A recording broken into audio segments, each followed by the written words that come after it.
Hello, everyone. Welcome to Midnight Story Channel.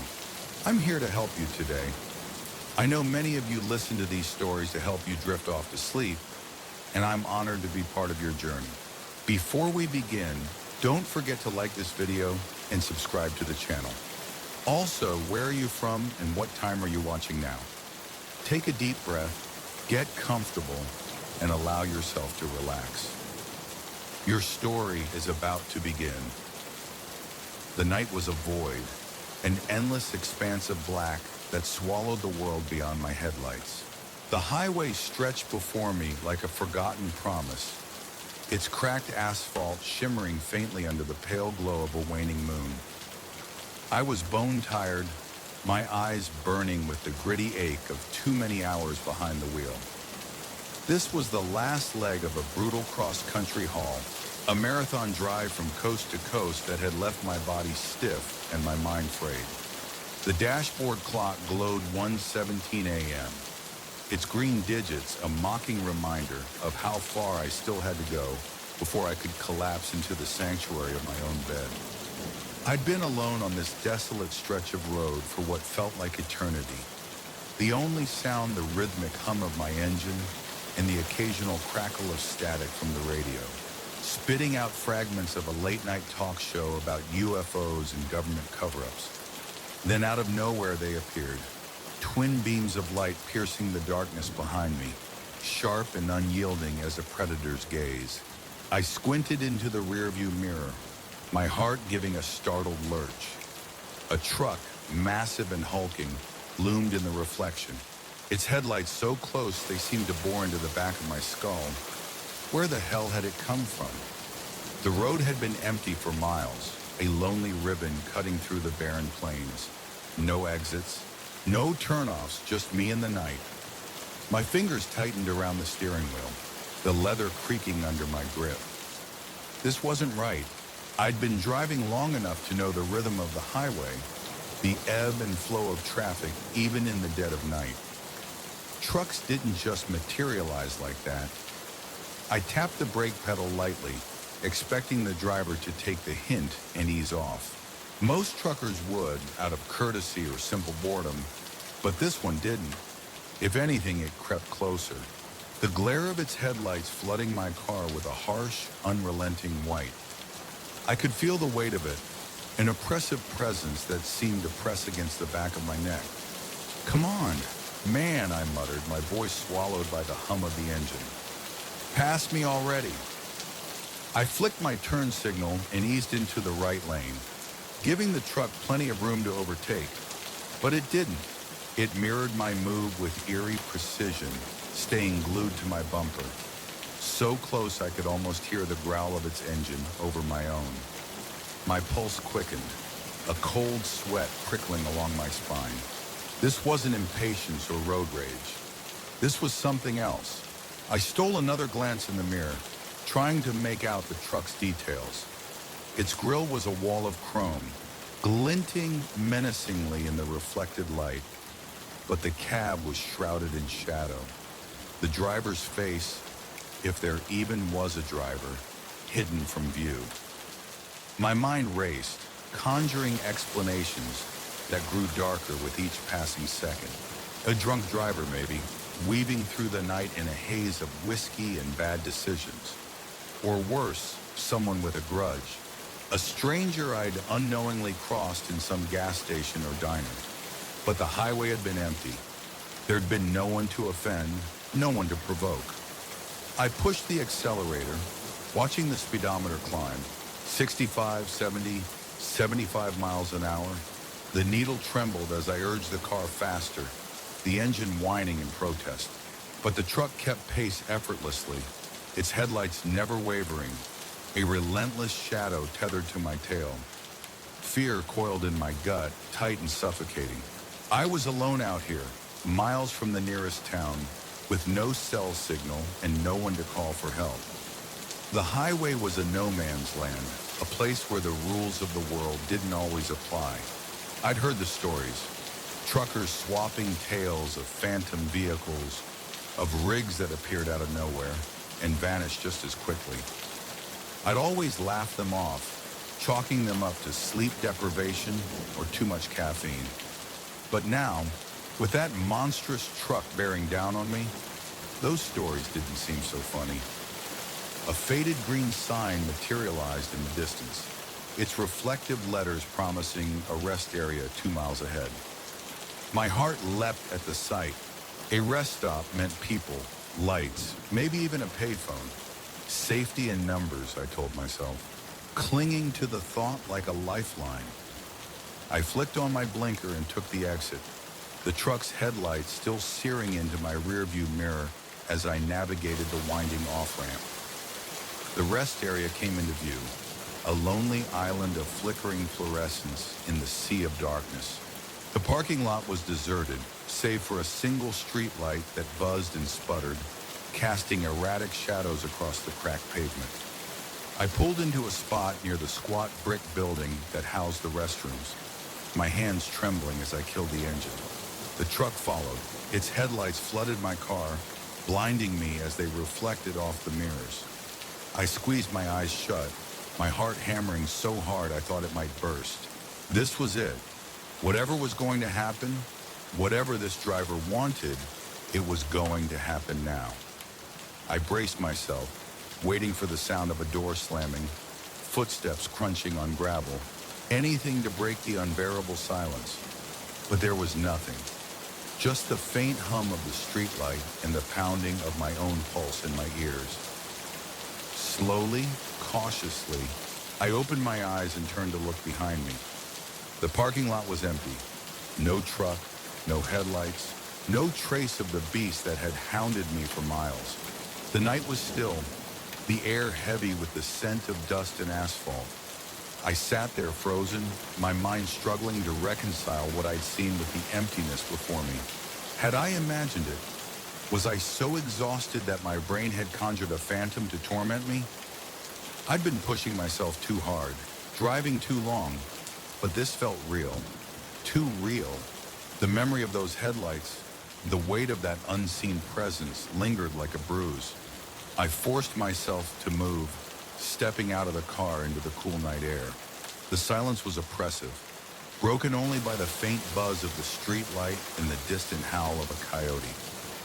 I circled the parking lot, half expecting the truck to reappear, its grille gleaming like a predator's teeth. But there was nothing.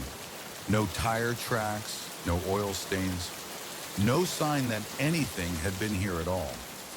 My legs felt unsteady as I made my way back to the car, the adrenaline draining away and leaving me hollow. I reclined the seat, intending to catch a few hours of sleep before continuing my journey, but sleep wouldn't come. Every time I closed my eyes, I saw those headlights, felt the truck's presence looming over me. The slightest sound, a rustle of leaves, a creak of the cooling engine, jerked me awake, certain the truck was back, waiting just beyond the edge of the light. Dawn was still hours away when I gave up on rest. My nerves were shot, my body screaming for caffeine. I needed to move, to put this place behind me. I started the car and pulled out of the rest stop, my eyes darting to the mirrors every few seconds, searching for any sign of pursuit. The highway was still empty, a gray ribbon stretching into the horizon. But the solitude that had once felt peaceful now carried a sinister edge. Every distant headlight, every shadow in the rearview mirror sent a spike of dread through me. About an hour later, I spotted a 24-hour diner just off the highway, its neon sign glowing like a beacon in the pre-dawn gloom. The parking lot was dotted with a handful of cars and a couple of semis, a reassuring sign of normalcy after the night's terror. I pulled in, my hands still shaking as I locked the car and made my way inside. The bell above the door jangled, announcing my arrival to a scattering of weary travelers hunched over coffee and plates of greasy food.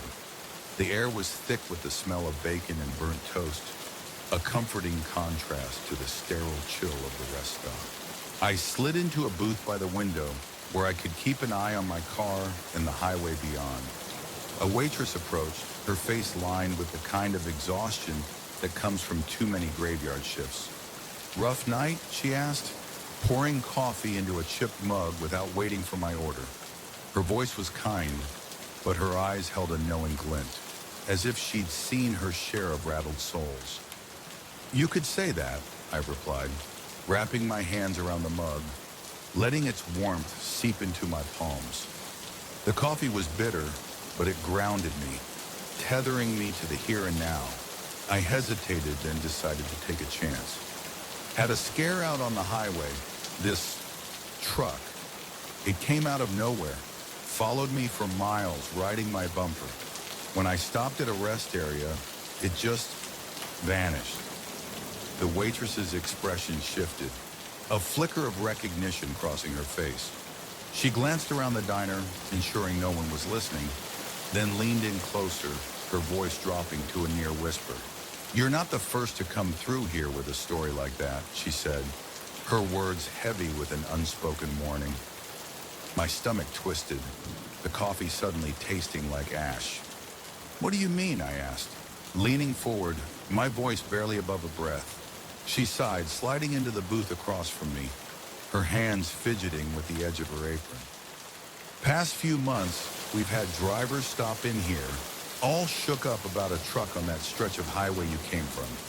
Always at night, always the same story. Comes out of nowhere, tails them like it's hunting, then disappears when they stop. No one ever sees the driver. No one ever finds a trace." A chill ran down my spine, the hairs on my arms standing on end. "What is it?"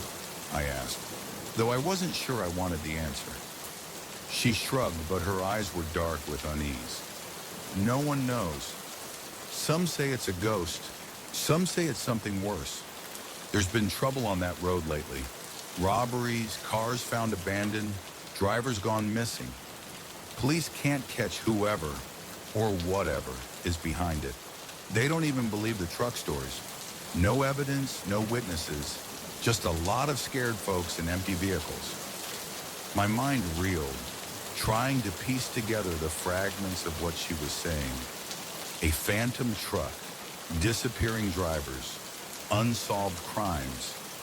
It sounded like something out of a nightmare, not the world I lived in. "Has anyone reported it? Tried to do something about it?" "A few have," she said, her voice flat. "But without proof, the cops don't take it seriously. They say it's just tired drivers seeing things or kids pulling pranks. But I've seen the look in people's eyes when they come in here. Same look you've got right now. Whatever's out there, it's real. And it's not just playing games." I sat back, the weight of her words settling over me like a shroud. Part of me wanted to believe I'd imagined it, that exhaustion and paranoia had conjured the truck from the shadows of my mind. But the memory of those headlights, the suffocating sense of being hunted, was too vivid to dismiss.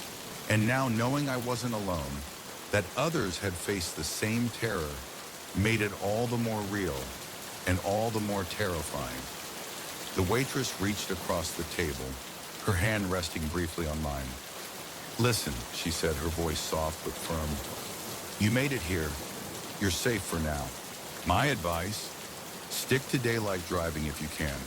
And if you see that truck again, get somewhere crowded, somewhere with people, as fast as you can." I nodded, grateful for her kindness, even as her words sent a fresh wave of dread through me.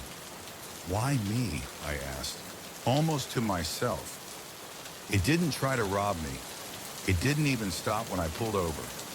Why would it chase me just to disappear?" She stood, her expression grim. "Maybe you got lucky," she said. "Or maybe it was testing you, learning how you react, what you do when you're scared. Maybe it's planning for next time." With that, she turned and walked away, leaving me alone with my cooling coffee and a mind spiraling into dark possibilities. I stayed in that diner until the sun rose, nursing cup after cup of coffee as the world outside brightened. The morning rush brought a steady stream of truckers and travelers, their chatter and laughter a stark contrast to the fear that still gripped me. The normalcy of it all helped, grounding me in a reality where phantom trucks didn't exist, where the highway was just a road and not a hunting ground for something unknowable. When I finally stepped back into the parking lot, the daylight felt like a shield, banishing the shadows that had haunted me. I hit the road again, the highway now bathed in the golden glow of morning. It looked different in the light, less menacing, but I couldn't shake the feeling that I was being watched, that somewhere out there, the driver of that ghost truck was biding its time. I made it home without incident, the miles falling away uneventfully, but the experience clung to me like a second skin. I started researching highway robberies in the area, scouring news articles and online forums for any mention of a mysterious truck. I even considered calling the police, but what could I say? That I'd been chased by a vehicle that didn't exist? That I'd felt its malice, its hunger, even though it never touched me? Weeks turned into months, and the sharp edges of that night began to dull. I avoided that stretch of highway after dark, taking longer routes if it meant staying in the light. Life moved on as it always does, but the fear never fully left me. Then one evening, I saw a news report that stopped my heart. A car had been found abandoned on that same highway, its driver missing without a trace. Witnesses claimed to have seen a large truck nearby just before the disappearance, but no one could describe it clearly, as if its details slipped from their minds like water through a sieve. I stared at the TV screen, a cold dread pulling in my chest. Had I truly escaped that night, or had I merely delayed the inevitable? The highway stretched out in my mind's eye, a dark, endless path where the rules of the world bent and broke. Every set of headlights in my rearview mirror now carried a threat. Every truck that passed sent my heart racing. The solitude of a late-night drive, once a refuge, had become a gauntlet, a test of nerve against whatever lurked in the shadows. I don't know what that truck was, or what it wanted. I don't know if it was a ghost, a demon, or something stranger still. But I know one thing for certain. The highways aren't always as empty as they seem. In the dead of night, when the world is asleep and the road stretches into forever, something is out there, watching, waiting. And if you see those headlights in your mirror, if you feel that weight pressing against you, don't stop. Don't look back. Just drive. And pray you're faster than whatever's chasing you. The earth gave way reluctantly, each shovel full of dirt clinging to the blade, as if it knew what secrets lay beneath. The summer sun beat down on my back, turning the air thick and heavy, the kind of heat that made your thoughts sluggish and your skin prickle with sweat. I'd been digging for hours, my arms aching, my breath coming in short, labored gasps. Beside me, my son Jake worked with the fervor of youth, his 12-year-old frame undeterred by the grueling task. We were carving out a new well on the old farm, a necessity if we were to breathe life back into this crumbling inheritance. The land had come to me 6 months ago, a bittersweet gift from my uncle, a man I'd never met but whose shadow loomed large over this place. The farm was a fixer-upper, its barn sagging, its fences splintered, but it was ours. A chance to start over after the divorce had left me raw and rootless. The shovel struck something solid, a jarring clang that sent a shockwave up my arms.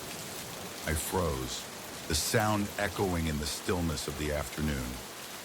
Dirt and sweat stung my eyes as I blinked down at the hole, expecting nothing more than a stubborn rock or a buried root.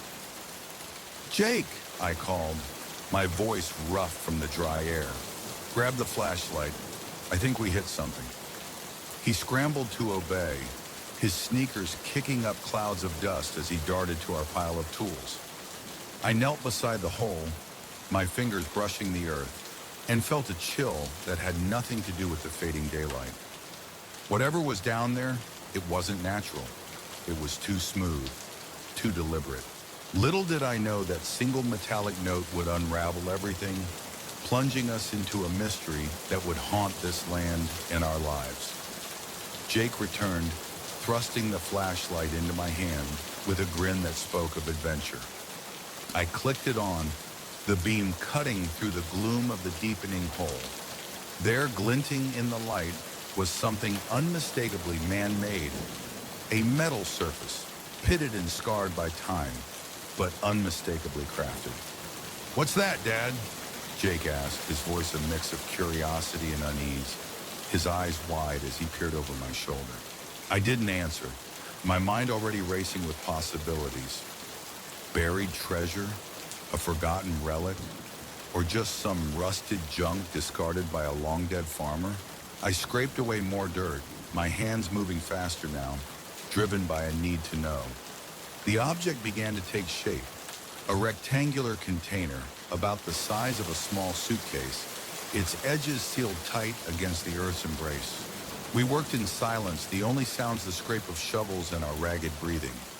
The sun dipped lower, painting the fields in hues of amber and shadow. But we didn't stop. Not until we'd freed the box from its grave, hauling it up with a grunt and setting it on the grass. It was heavier than it looked, its surface cold to the touch despite the day's heat.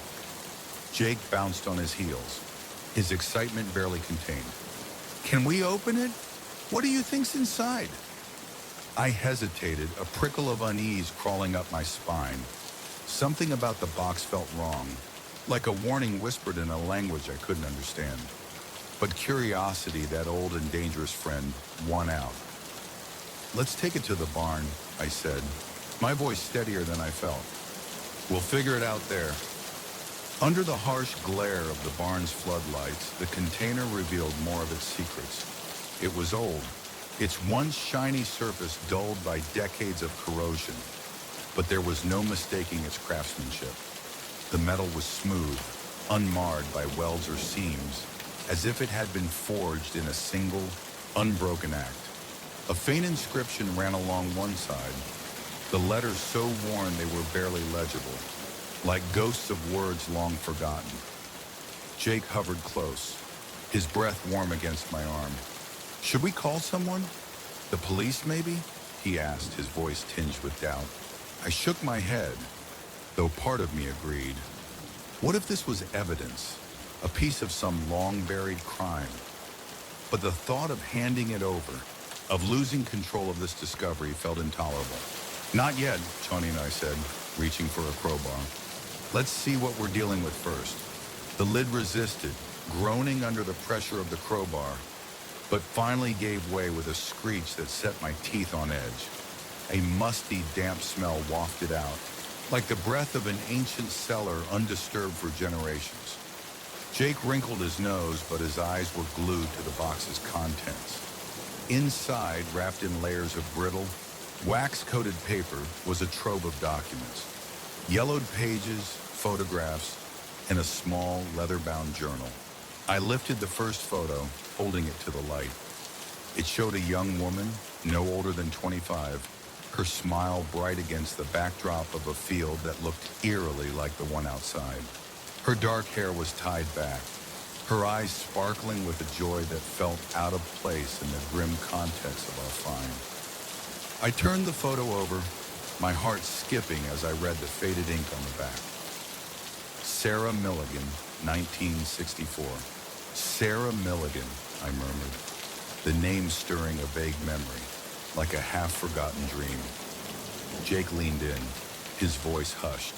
"Who's she, Dad? Someone famous?" I shook my head, that nagging sense of familiarity growing stronger. "I don't know. Bud. But I've heard that name before. Somewhere." We sifted through the box, each item deepening the mystery. More photos, all of Sarah captured in moments of everyday life. Standing by a barn, feeding chickens, laughing under a tree that still stood in the yard. There were letters, their ink faded but legible, filled with mundane details of farm life. And then there was the journal, its pages brittle but intact, the handwriting sharp and precise. I opened it, my fingers trembling as I scanned the first entry. It wasn't a farmer's log, not a record of crops or weather.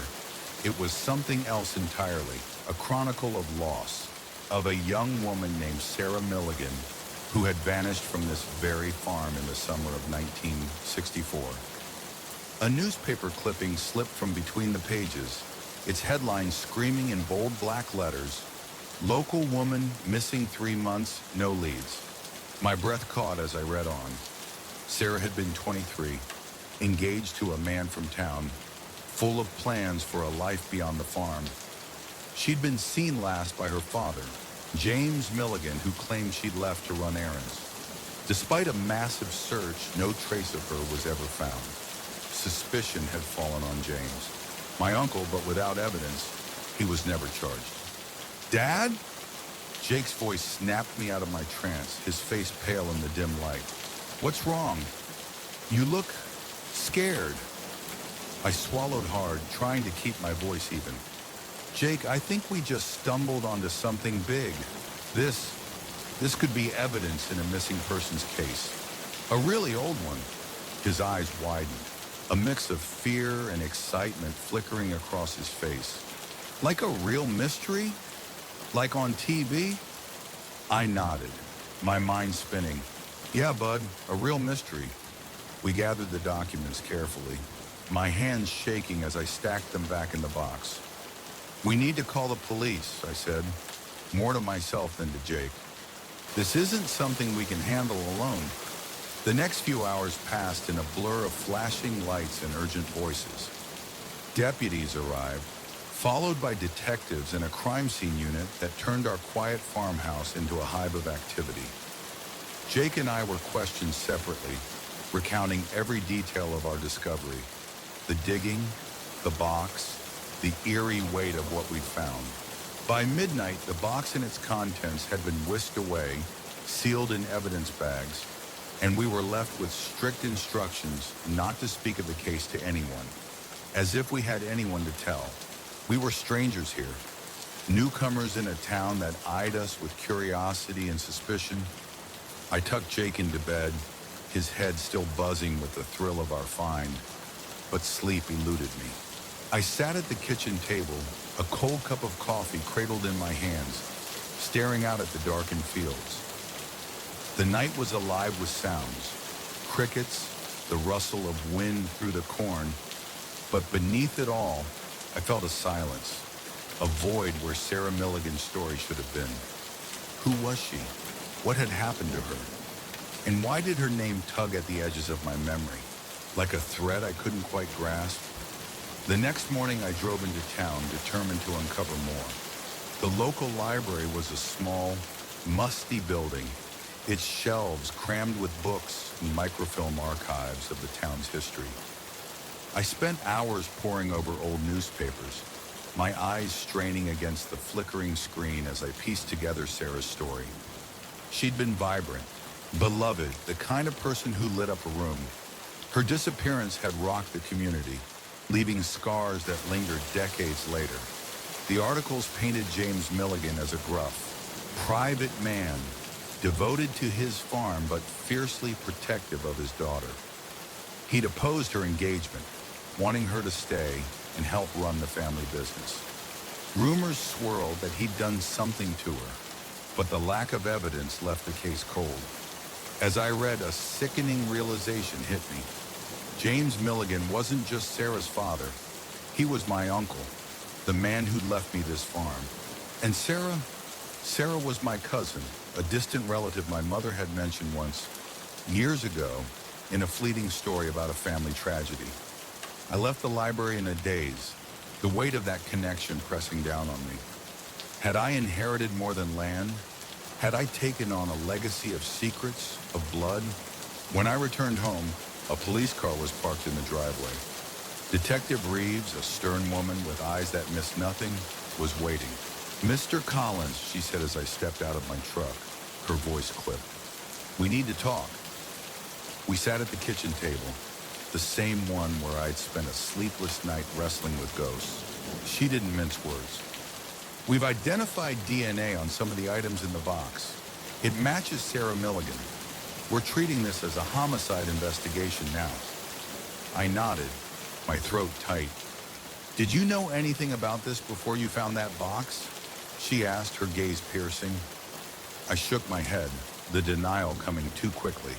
No, nothing. I inherited this place 6 months ago. I never even met my uncle. Her eyebrow arched, skepticism etched into her face. Your uncle? I took a deep breath, the truth spilling out in a rush. James Milligan, Sarah's father.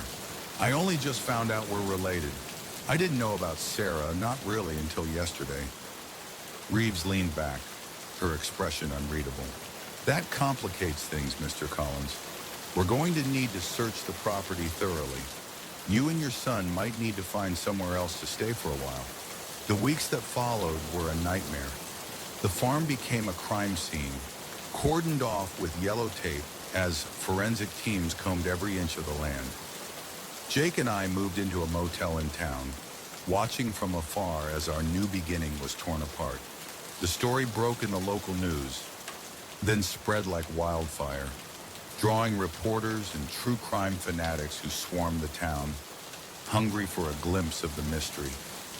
I shielded Jake as best I could, but he was old enough to sense the gravity of it all, his earlier excitement replaced by a quiet unease. One night, as we sat in the motel's cramped dining area, Jake asked the question I'd been dreading. Dad, do you think Uncle James did it? Do you think he killed her? I pulled him close, wishing I had an answer that wouldn't haunt him. I don't know. Buddy, I hope not. But we may never know for sure. The investigation dragged on, unearthing fragments of the past but no definitive truth. Old case files were reopened, witnesses re-interviewed, but the evidence remained circumstantial. A father's disapproval, a daughter's dreams of escape, a family fractured by secrets. After 2 months, the police allowed us to return to the farm, their search yielding nothing new. But the place felt different now, tainted by the weight of what we'd uncovered. Every creak of the floorboards, every rustle in the fields, carried a whisper of Sarah's story, her presence lingering like a ghost. We stayed, partly because we had nowhere else to go, partly because it felt like a debt we owed her, to live on this land, to honor her memory while carving out our own future. But I avoided the spot where we'd found the box, as if stepping there might summon her spirit or unearth more horrors. The farm, meant to be our fresh start, now felt like a prison, its fields hiding truths I wasn't sure I wanted to face. Sometimes, as I work the land, I catch myself listening for her, a voice in the wind, a shadow in the corn. And every time I lift a shovel, I can't help but wonder what else lies buried beneath our feet, what other secrets this farm holds. Some truths I've learned are better left in the dark, undisturbed by the living. But Sarah Milligan's story is part of us now, woven into the soil we walk on, and somehow we'll find a way to carry it, to live with the ghosts that call this place home. The open road was supposed to be our salvation, a ribbon of asphalt stretching from New York to California, carrying Emily and me away from the fractures of our past. We'd planned this trip for months, a grand adventure to stitch our relationship back together after a year of arguments and silences that had grown too heavy to bear. The itinerary was a love letter to spontaneity, quirky diners, roadside oddities, sunsets over canyons we'd never seen. But 3 days into our journey, somewhere in the endless sprawl of the Midwest, that dream began to unravel, replaced by a creeping dread that clung to us like the dust on our windshield. It started innocently enough, a fleeting moment I barely registered. We pulled into a gas station just outside Chicago, the kind of place where the pumps were rusted and the air smelled of oil and desperation. I was filling the tank, my mind dulled by the monotony of the task, when I noticed a blue sedan idling at a pump across the lot. It was nondescript, a Toyota or maybe a Honda, its tinted windows reflecting the harsh noon sun like mirrors. There was nothing remarkable about it, nothing to suggest it would haunt us. I paid for the gas, climbed back into our SUV, and we drove on. the sedan fading into the blur of the highway. 2 hours later, we stopped at a diner in the middle of nowhere, a squat building with a flickering neon sign that promised home-cooked meals. The parking lot was nearly empty, just a few pickup trucks, and to my mild surprise, that same blue sedan parked a few spaces away. I nudged Emily as we walked toward the entrance, my voice light. "Hey, isn't that the car from the gas station?" She squinted, her brow furrowing, then shrugged. "Maybe. It's a pretty common model, right? Probably just a coincidence." I nodded, wanting to believe her, but a faint unease settled in my chest. Like a pebble in my shoe I couldn't quite shake. Inside, the diner was a time capsule of greasy spoons past, checkered linoleum, vinyl booths, the faint hum of a jukebox playing Johnny Cash. We ordered burgers and fries, laughing over our road trip playlist and swapping stories about the tacky souvenirs we'd seen. But my eyes kept drifting to the window, to that blue sedan sitting silently in the lot. It hadn't moved, its windows still impenetrably dark. I told myself I was being paranoid, that the road was full of cars that looked alike. Yet the feeling persisted, a quiet alarm bell ringing in the back of my mind. We hit the road again, the landscape shifting from urban sprawl to endless fields of corn and sky. For a while I lost myself in the rhythm of the drive, in Emily's laughter as we played a game of spotting the most absurd billboards. The sun sank lower, painting the horizon in fiery oranges and purples, and we began looking for a place to spend the night. We found a small town, barely a blip on the map, with a single motel that looked like it hadn't been updated since the Reagan era. As we pulled into the parking lot, my heart stopped. There, under the flickering glow of the motel's neon sign, was the blue sedan. "Em," I said, my voice tight, gripping the steering wheel so hard my knuckles blanched. "Look." She followed my gaze, and I saw the moment realization hit her, her eyes widening, her breath catching. "Okay," she said, her voice small. "That's weird." We sat there for a moment, the engine idling, staring at the car that seemed to mock us with its stillness. "Maybe it's just someone else on the same route," she offered, but the words lacked conviction. I didn't respond, my mind racing. 3 sightings in one day across hundreds of miles wasn't a coincidence. It was a pattern. We checked in quickly, our bags slung over our shoulders as we hurried to our room.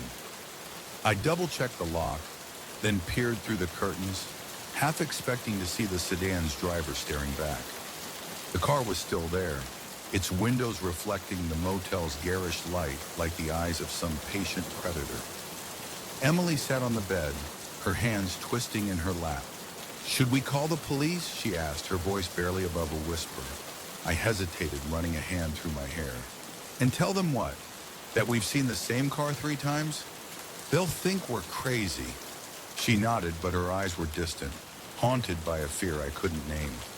That night, we took turns keeping watch, though neither of us admitted it aloud.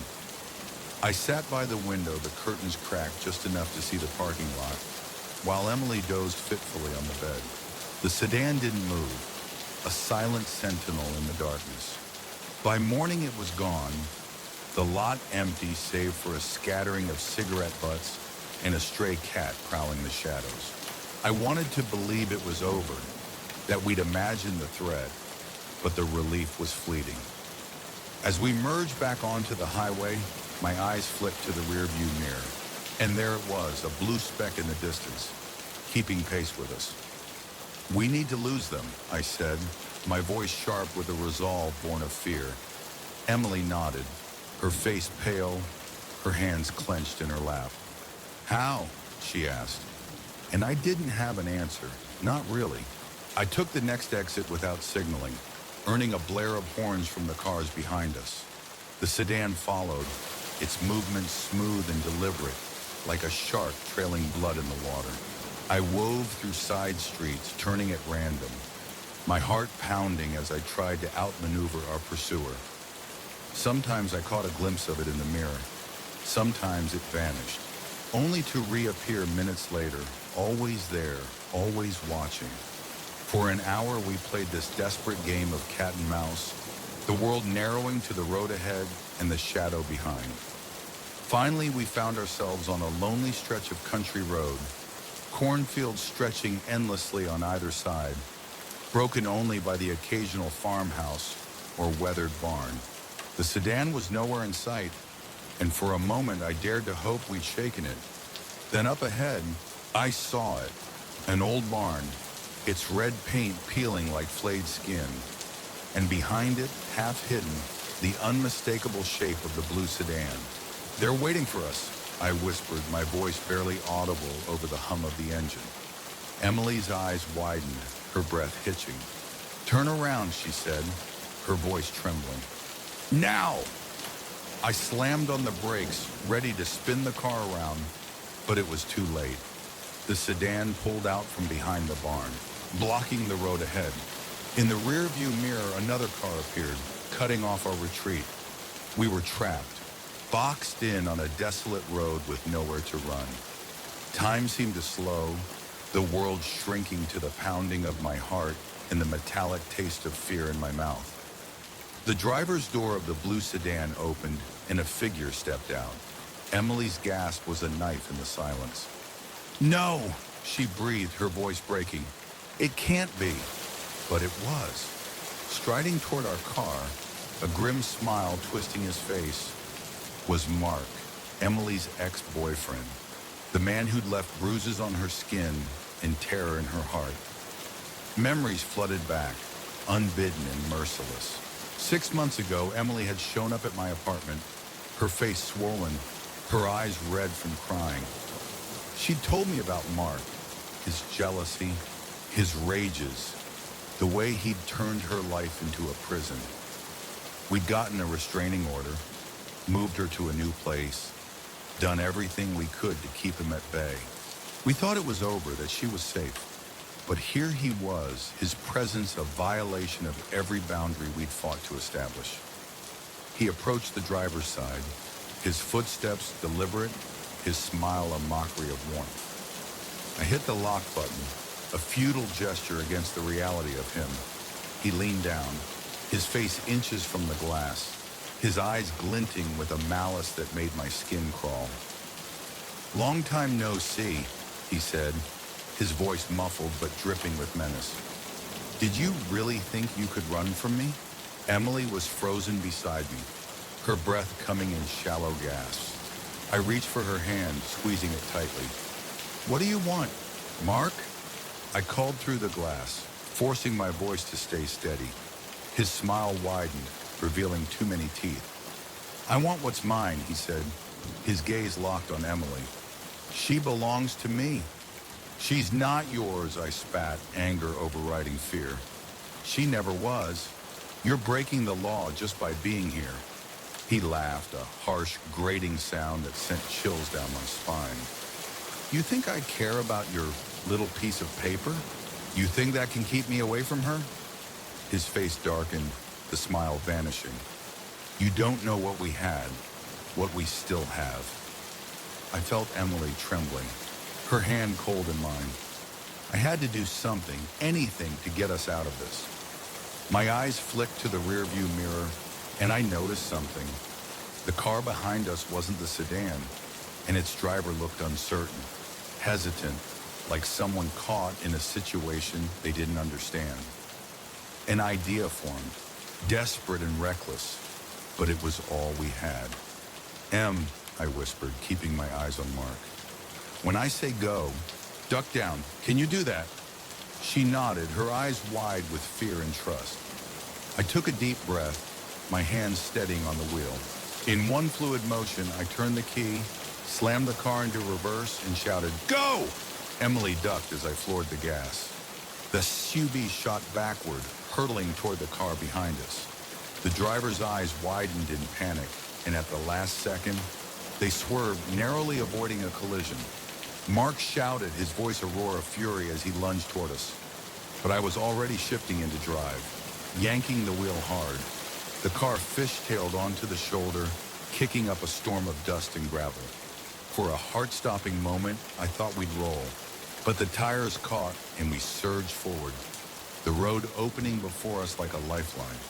I didn't look back. I drove, pushing the SUV to its limits, the engine screaming as we tore through the countryside. Emily sat up slowly, her face ashen, her hands clutching the seat. "Are they following?" I asked, my eyes glued to the road. She turned, peering out the back window. I don't think so. I can't see them." Her voice was shaky, but there was a flicker of hope in it. I didn't slow down, not for hours, taking random turns, avoiding highways, weaving through back roads that barely appeared on the map. Every car we passed was a potential threat. Every stop for gas, a nerve-wracking ordeal. We scanned parking lots obsessively, our eyes searching for that telltale blue. It was well past midnight when we finally felt safe enough to stop. We found a nondescript motel in a town so small it didn't even have a stoplight. We paid in cash, checked the locks twice, and collapsed onto the bed, our bodies heavy with exhaustion and fear. In the darkness, Emily's voice broke the silence. "How did he find us?" she whispered, her words trembling with guilt and despair. I shook my head, though she couldn't see it. "I don't know. Maybe he tracked your phone or something. We'll get new ones tomorrow. Burner phones, untraceable." I reached for her, pulling her close, feeling the weight of her fear against me. "This isn't your fault, Em. None of it." She buried her face in my shoulder, her body shaking with silent sobs. "I'm so sorry," she said, her voice breaking. "I've ruined everything." I held her tighter, my mind racing. We couldn't go home. Mark knew where we lived, where we worked. We couldn't continue the trip, not with him out there, able to follow us across states. The life we'd planned, the freedom of the road, was gone, stolen by a ghost from her past. As dawn crept through the curtains, painting the room in soft grays, I made a decision.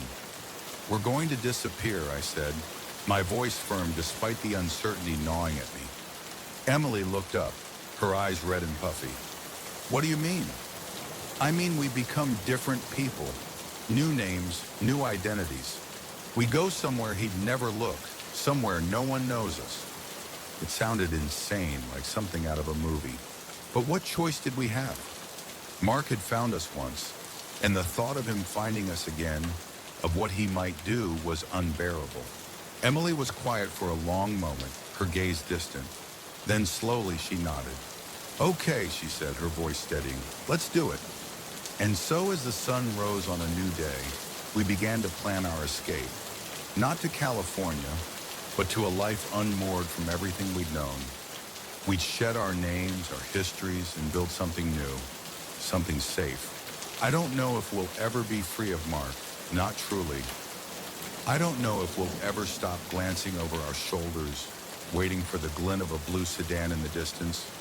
But I know we're in this together, and that's enough for now. The road stretches out before us, a path of uncertainty and danger, but also possibility. We drive on, leaving the past in our rearview mirror, chasing a future we can't yet see. And somewhere, in the shadows of the highways we've left behind, I can't shake the feeling that he's still out there, watching, waiting for the day we let our guard down. The sea was a restless beast, its surface shimmering under the first light of dawn, whispering secrets it would never share.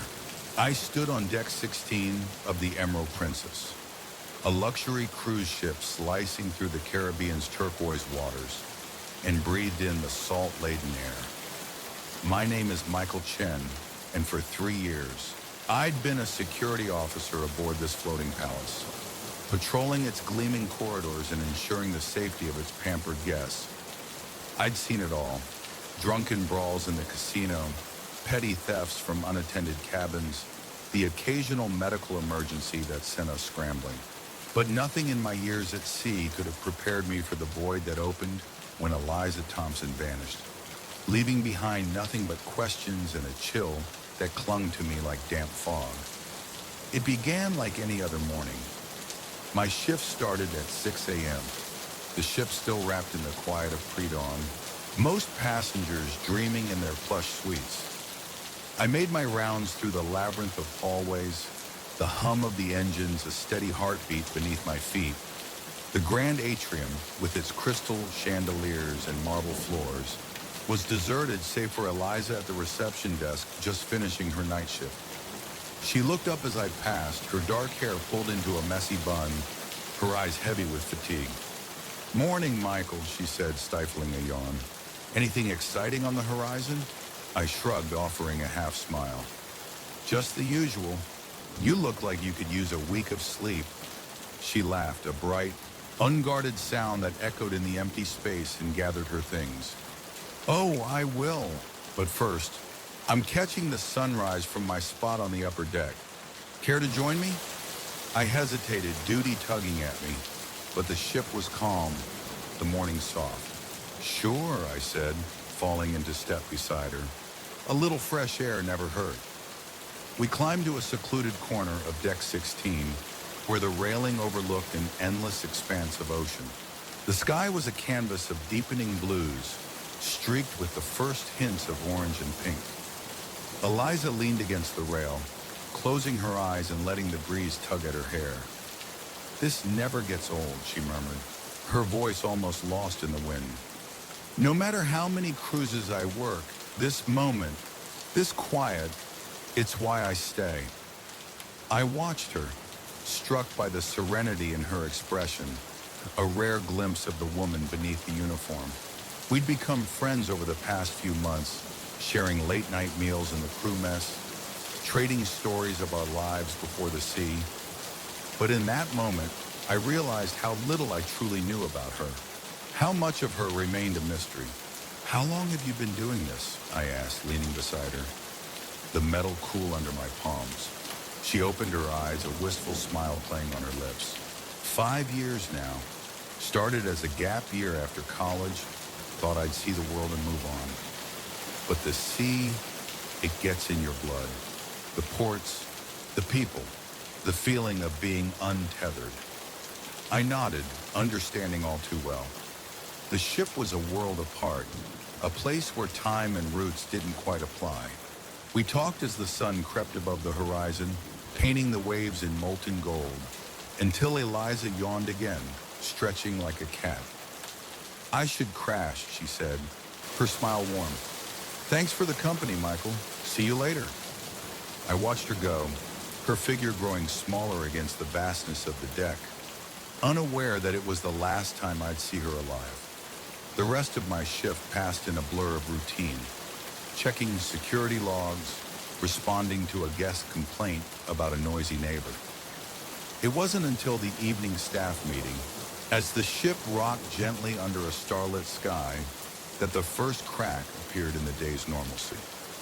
Our supervisor, Rita, scanned her clipboard, her brow furrowing. "Has anyone seen Thompson?" She was due on shift an hour ago. A murmur rippled through the room, heads shaking, faces puzzled. Eliza was never late, her reliability a constant in the chaos of cruise life. "I saw her this morning," I offered, a knot forming in my gut. She was heading to her cabin to sleep after her night shift. Rita's frown deepened, her pen tapping against the clipboard. "Michael, check her cabin. Make sure she's okay." I nodded, the unease growing as I made my way to the crew quarters. The ship's lower decks, a maze of narrow corridors and humming machinery. I knocked on Eliza's door, calling her name, my voice swallowed by the hum of the engines. No answer. I used my master key, half expecting to find her passed out, exhausted from her shift. But the cabin was empty, the bed neatly made, untouched since morning.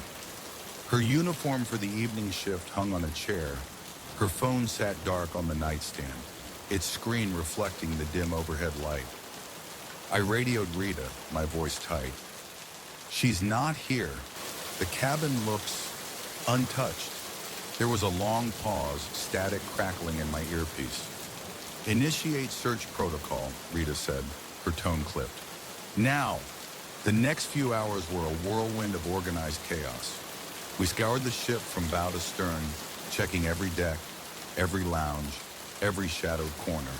Crew members fanned out, their faces taut with worry, while I reviewed security footage, my eyes burning from the grainy images.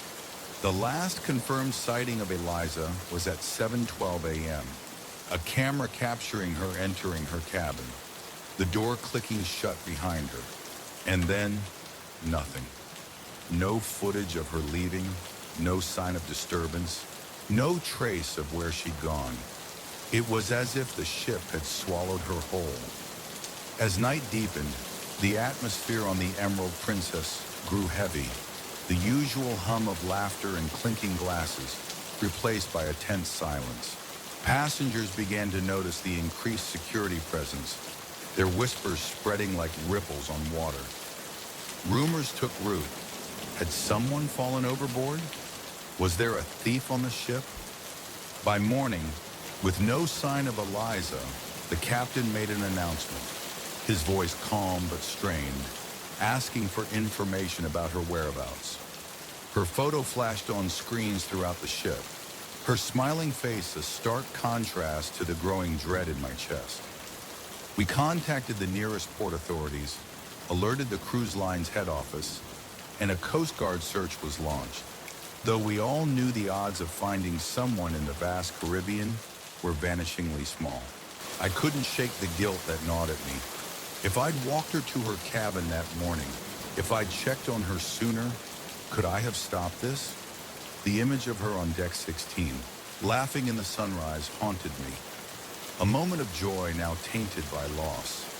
The investigation ramped up, a stern-faced detective from the ship's security team grilling me on every detail of our last conversation.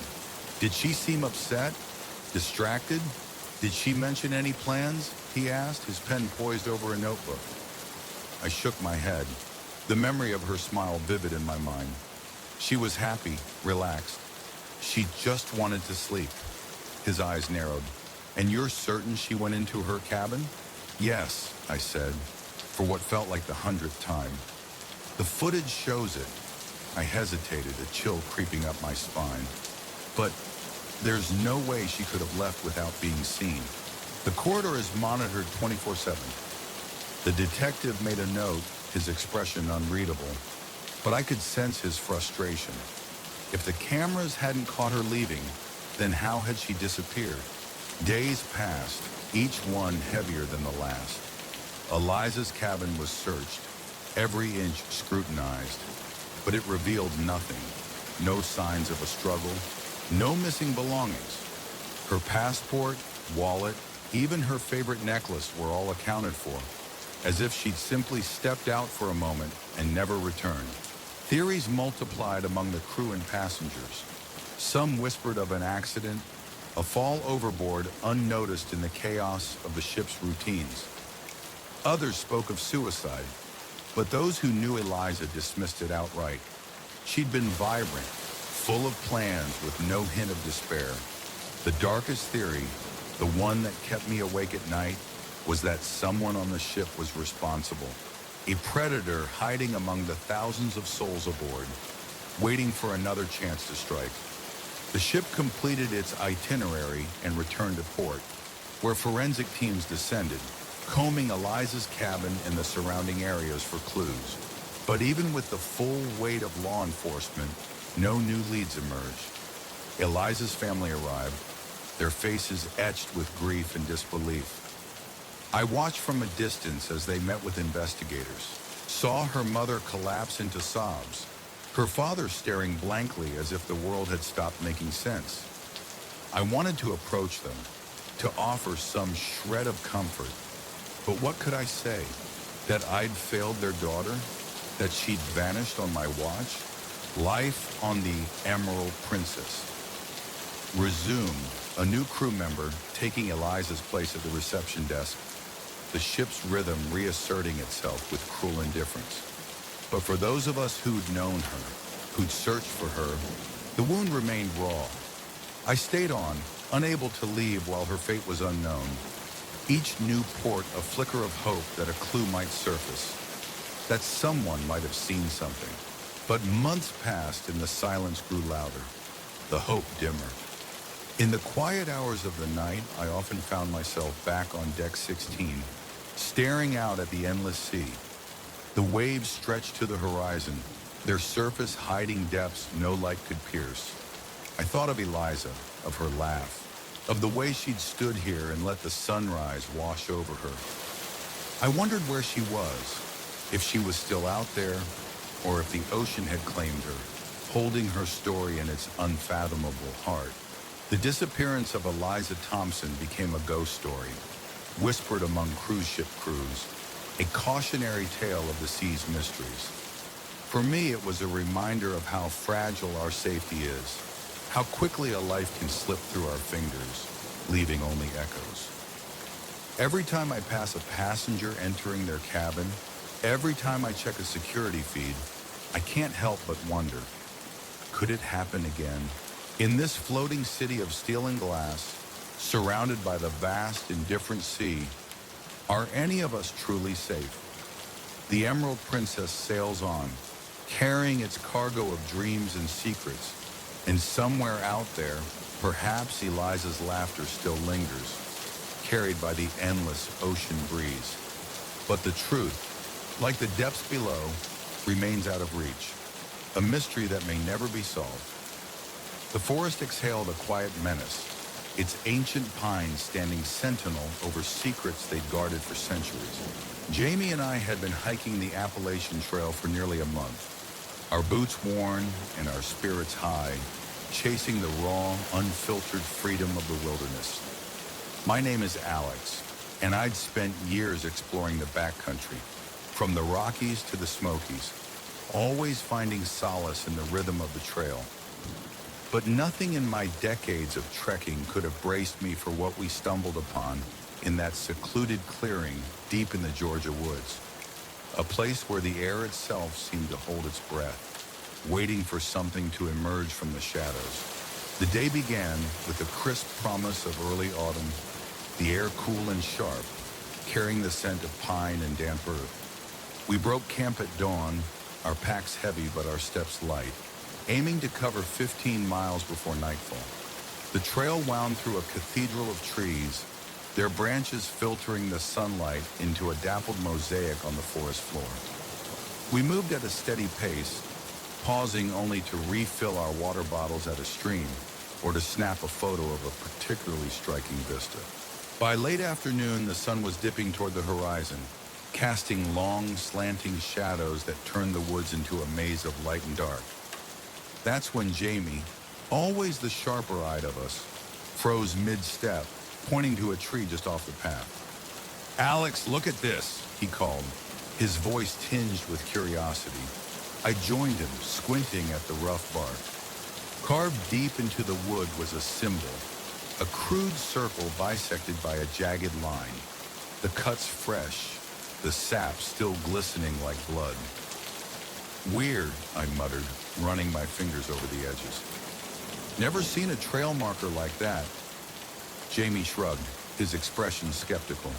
Probably some kid messing around. But as we pressed on, a subtle unease began to coil in my gut. The forest, usually alive with the chatter of birds and the rustle of small creatures, had grown unnaturally still, as if every living thing was holding its breath. The silence deepened as we searched for a campsite, the trail narrowing into a tunnel of green. I kept catching flickers of movement in my peripheral vision. Branches swaying with no breeze, shadows shifting just out of sight. Each time I turned, there was nothing, only the endless ranks of trees staring back. Jamie noticed it too, his usual banter replaced by a tense quiet. We were seasoned hikers, used to the wilderness's tricks. But this felt different, like the forest itself was watching us with eyes we couldn't see. As the sky bled into twilight, we stumbled upon the clearing, a perfect oval of level ground nestled between two rocky outcrops, a babbling stream glinting nearby. It was the kind of spot that screamed for a tent, a rare gift from the trail.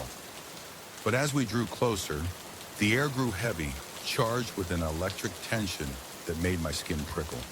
The clearing wasn't empty. Scattered across the grass were the remnants of a campsite, abandoned in a way that felt wrong, as if its occupants had fled in a blind panic. A tent sagged in the center, its door flap swaying like a ghost in the breeze. A cooking pot sat on a cold fire pit, its contents long since turned to ash. Backpacks and sleeping bags lay strewn about, their contents spilling onto the ground. Clothes, food, a shattered lantern. Jamie and I exchanged a glance, our breaths shallow. "Hello?" Jamie called, his voice echoing through the clearing, answered only by the soft gurgle of the stream and the whisper of leaves overhead. No response. We approached cautiously, our boots sinking into the soft earth. That's when I saw the first tear in the tent. A precise, surgical slash.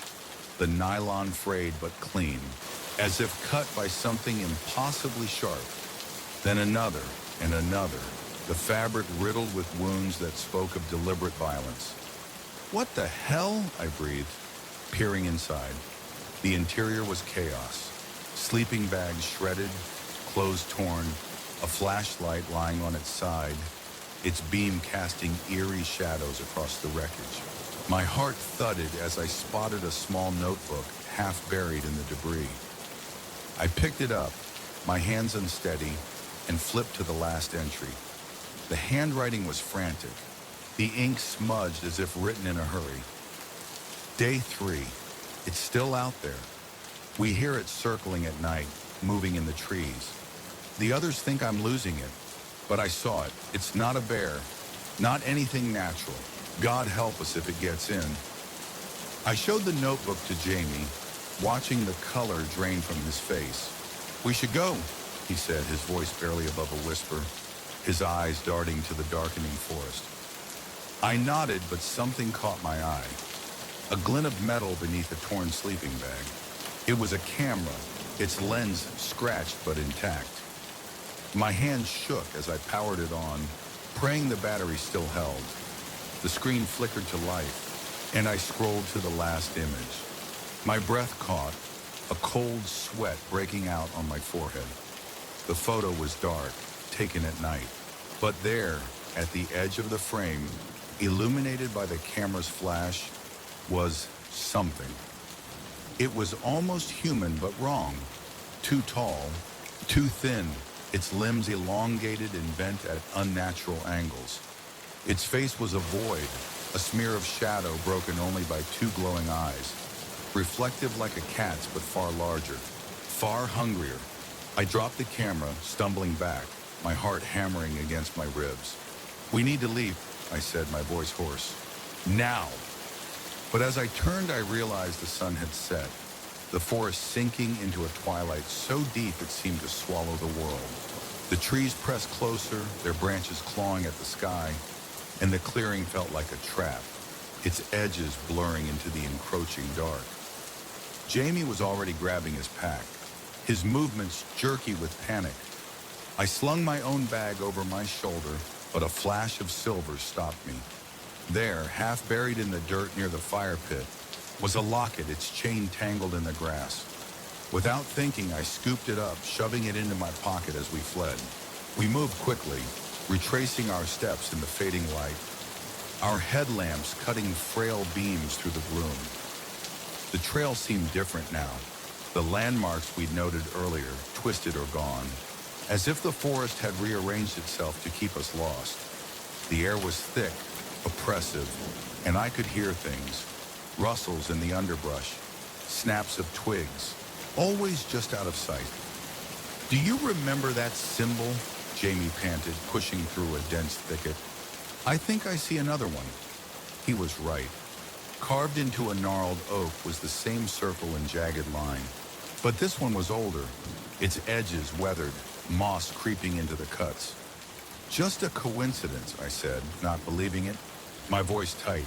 "Keep moving." But the symbols multiplied, some fresh, others ancient. etched into trees like a breadcrumb trail leading us deeper into the unknown. The darkness was complete now, our headlamps flickering as if the batteries were draining faster than they should. The forest had gone silent. The only sounds are ragged breathing and the crunch of leaves underfoot. Then we heard it, a low guttural moan. Not animal, not human, but something in between. It came from everywhere and nowhere, a sound that crawled into your bones and nested there. Jamie froze, his eyes wide. What was that? I shook my head, my mouth dry, every instinct screaming to run. We pushed on, moving as quietly as we could, but the sounds grew closer. Branches snapping, leaves rustling, a presence circling us in the dark. Then just ahead, I saw it, a flicker of movement, a shape slipping between two trees. In the brief flash of my headlamp, I glimpsed pale, elongated limbs, a body too thin to be human, and a face that was nothing but shadow pierced by pinpricks of light where eyes should have been. Run, I shouted, all pretense of stealth abandoned. We crashed through the undergrowth, panic driving us forward, branches tearing at our faces, roots threatening to trip us at every step. Behind us, sounds intensified, a cacophony of shrieks and growls, inhuman and relentless. I don't know how long we ran, time dissolving into a blur of fear and adrenaline, but suddenly, the trees parted and we burst onto a gravel road. Ahead, glowing like a beacon, was a park ranger station, its windows warm with light. We staggered toward it, gasping, our lungs burning, our bodies trembling with exhaustion. As we reached the door, I risked a glance back. There at the edge of the forest stood a figure, tall, impossibly thin, its limbs bent at angles that defied nature. It raised a hand, its fingers more claw than human, and for a moment, I thought it would follow us into the light. But then it turned, melting into the shadows, gone in an instant, leaving no trace it had ever been there. The Rangers were skeptical, as expected, attributing our story to dehydration or an overactive imagination. They sent a search party to the clearing, but found nothing. No tent, no gear, no sign of a campsite. It was as if the forest had erased it, swallowing the evidence of what we'd seen. Jamie and I recovered in a nearby town, our bodies bruised, our minds reeling. I found the locket in my pocket, its silver surface cold against my skin. When I opened it, I saw a faded photo inside, a family smiling in front of a clearing that looked chillingly familiar. I never reported it, some instinct telling me it would only lead to questions I wasn't ready to answer. We never finished our hike. By unspoken agreement, we packed up and headed home. Our adventure cut short by a terror neither of us could name. We don't talk about that night, but it lingers, a shadow that darkens quiet moments. Sometimes when the wind howls through the trees outside my window, I hear those sounds again. The moans, the shrieks, the rustle of something moving just beyond sight. I think of that clearing, of the thing we saw, and I wonder if it's still out there, in the deepest reaches of the wilderness, watching, waiting for the next wanderer to cross its path. The forest is vast, its secrets older than time, and some places are not meant for us. If you ever find yourself on a lonely trail and you see a symbol carved into a tree, a circle split by a jagged line, turn back. Don't look for the clearing, don't linger in the silence, because what lives in those woods doesn't forget, and once it sees you, it never stops watching. The desert night was a living thing, its vast emptiness pressing against the windows of my rig, whispering of secrets buried beneath the sand. I'd been hauling freight across the country for nearly 2 decades, my life measured in miles and the hum of 18 wheels on asphalt.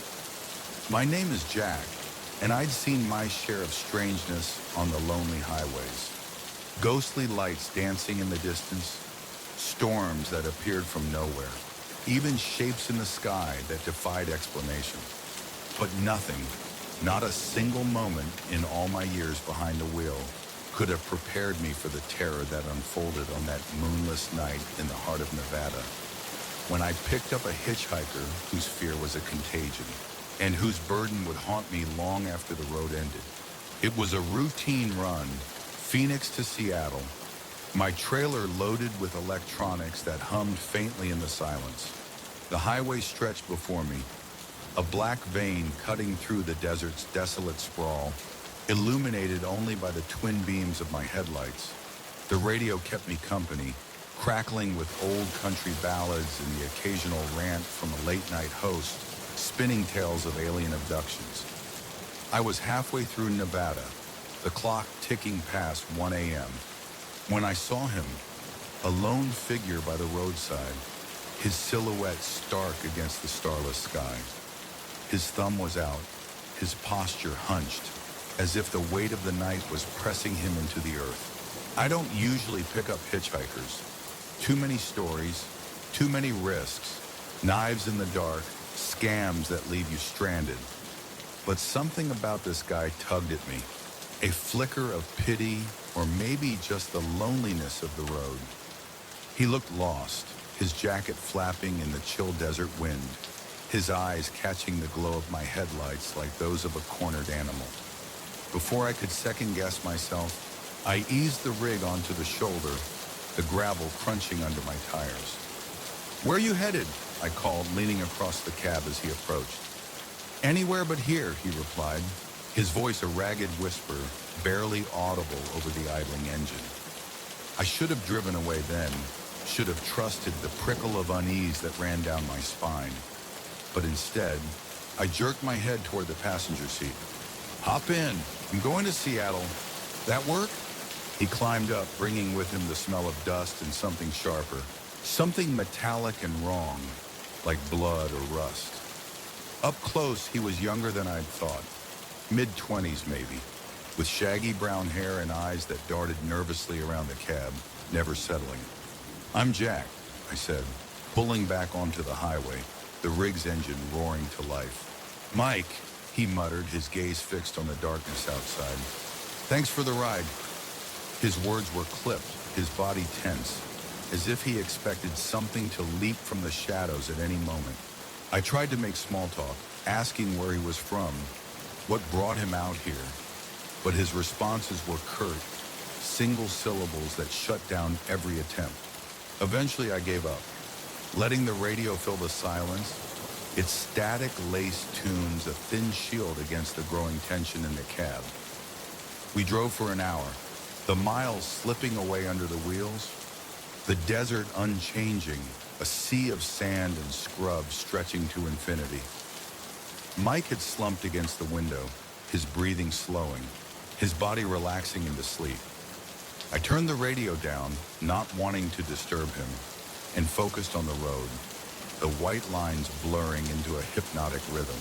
That's when things took a turn into the surreal. It started with a twitch, a small jerk of Mike's hand. Then his breathing shifted, becoming rapid, shallow like a man running from something in his dreams. His eyes flickered behind closed lids, moving frantically, as if trapped in a nightmare he couldn't escape. I glanced at him, concern creeping in. Was he having a seizure? A panic attack?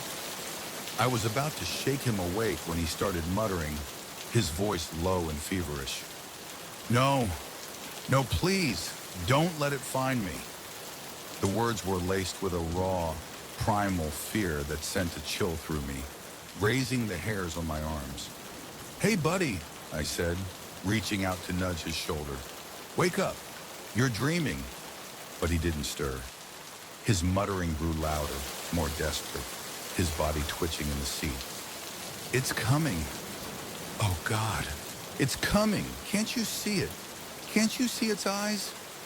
Before I could react, he let out a scream, a sound so raw, so inhuman, it nearly sent me swerving off the road. His eyes snapped open, wild and unfocused, reflecting the green glow of the dashboard like the eyes of a nocturnal predator. I slammed on the brakes, pulling the rig onto the shoulder, my heart pounding in my chest. "Mike, snap out of it!" I shouted, my voice sharp with panic. He turned to me, but his gaze was elsewhere, seeing something beyond the confines of the cab, something that turned his face pale and slick with sweat. "It followed me," he whispered, his voice hoarse from the scream. "Oh God, Jack, it followed me into the truck." His words were a blade, cutting through the thin veneer of normalcy I'd clung to. The hairs on my neck stood on end, the air in the cab suddenly too thick, too heavy. "What followed you?" I asked, my voice steady despite the fear clawing at my gut. "There's nothing here but us." He shook his head violently, his hands clutching at his jacket as if it could shield him. "You can't see it, but it's here. It's always here." His eyes darted around the cab, tracking something invisible, something that made his breath come in short, panicked gasps. "We have to get out, now!" Before I could stop him, he threw open the passenger door and leapt into the night, his boots hitting the gravel with a crunch that echoed in the stillness. I cursed, fumbling with my seatbelt, and followed him, the desert air cold and sharp against my skin. The night was oppressive, the stars hidden behind a veil of clouds, the only light coming from the rig's headlights casting long, distorted shadows across the sand. Mike stood a few feet away, arms wrapped around himself, shaking like a leaf in a storm. "Mike," I said, approaching slowly, my hands raised as if calming a spooked horse. "Talk to me. What's going on? What do you think is following you?" He turned, his face ghostly in the headlights' glare, his eyes wide with a terror that was contagious. "I don't know what it is," he said, his voice trembling, "but it's been after me for days, ever since I found that thing in the desert." My stomach twisted, a sick feeling spreading through me. "What thing?" I asked, dreading the answer. With a shaking hand, he reached into his pocket and pulled out an object, holding it up in the light. It wasn't a stone, as I'd first thought, but an artifact, small and intricately carved, its surface etched with symbols that seemed to writhe in the headlight's beam. It was no bigger than a fist, but it carried a weight, a presence that made the air around it feel charged, electric. "I found this out there," Mike said, gesturing vaguely at the endless desert, "in some old ruin, half buried in the sand. I thought it might be worth something. Thought I could sell it." He laughed, a bitter, broken sound. "I didn't know it would wake it." "Wake what?" I asked, my voice barely above a whisper, though I wasn't sure I wanted to know. His eyes met mine, and the fear in them was a physical thing, a force that pressed against me. "The thing that lives in the spaces between," he said, his words slow, deliberate, as if speaking them aloud might summon it. "The thing that hunts in dreams. It wants this back, and it wants me for taking it."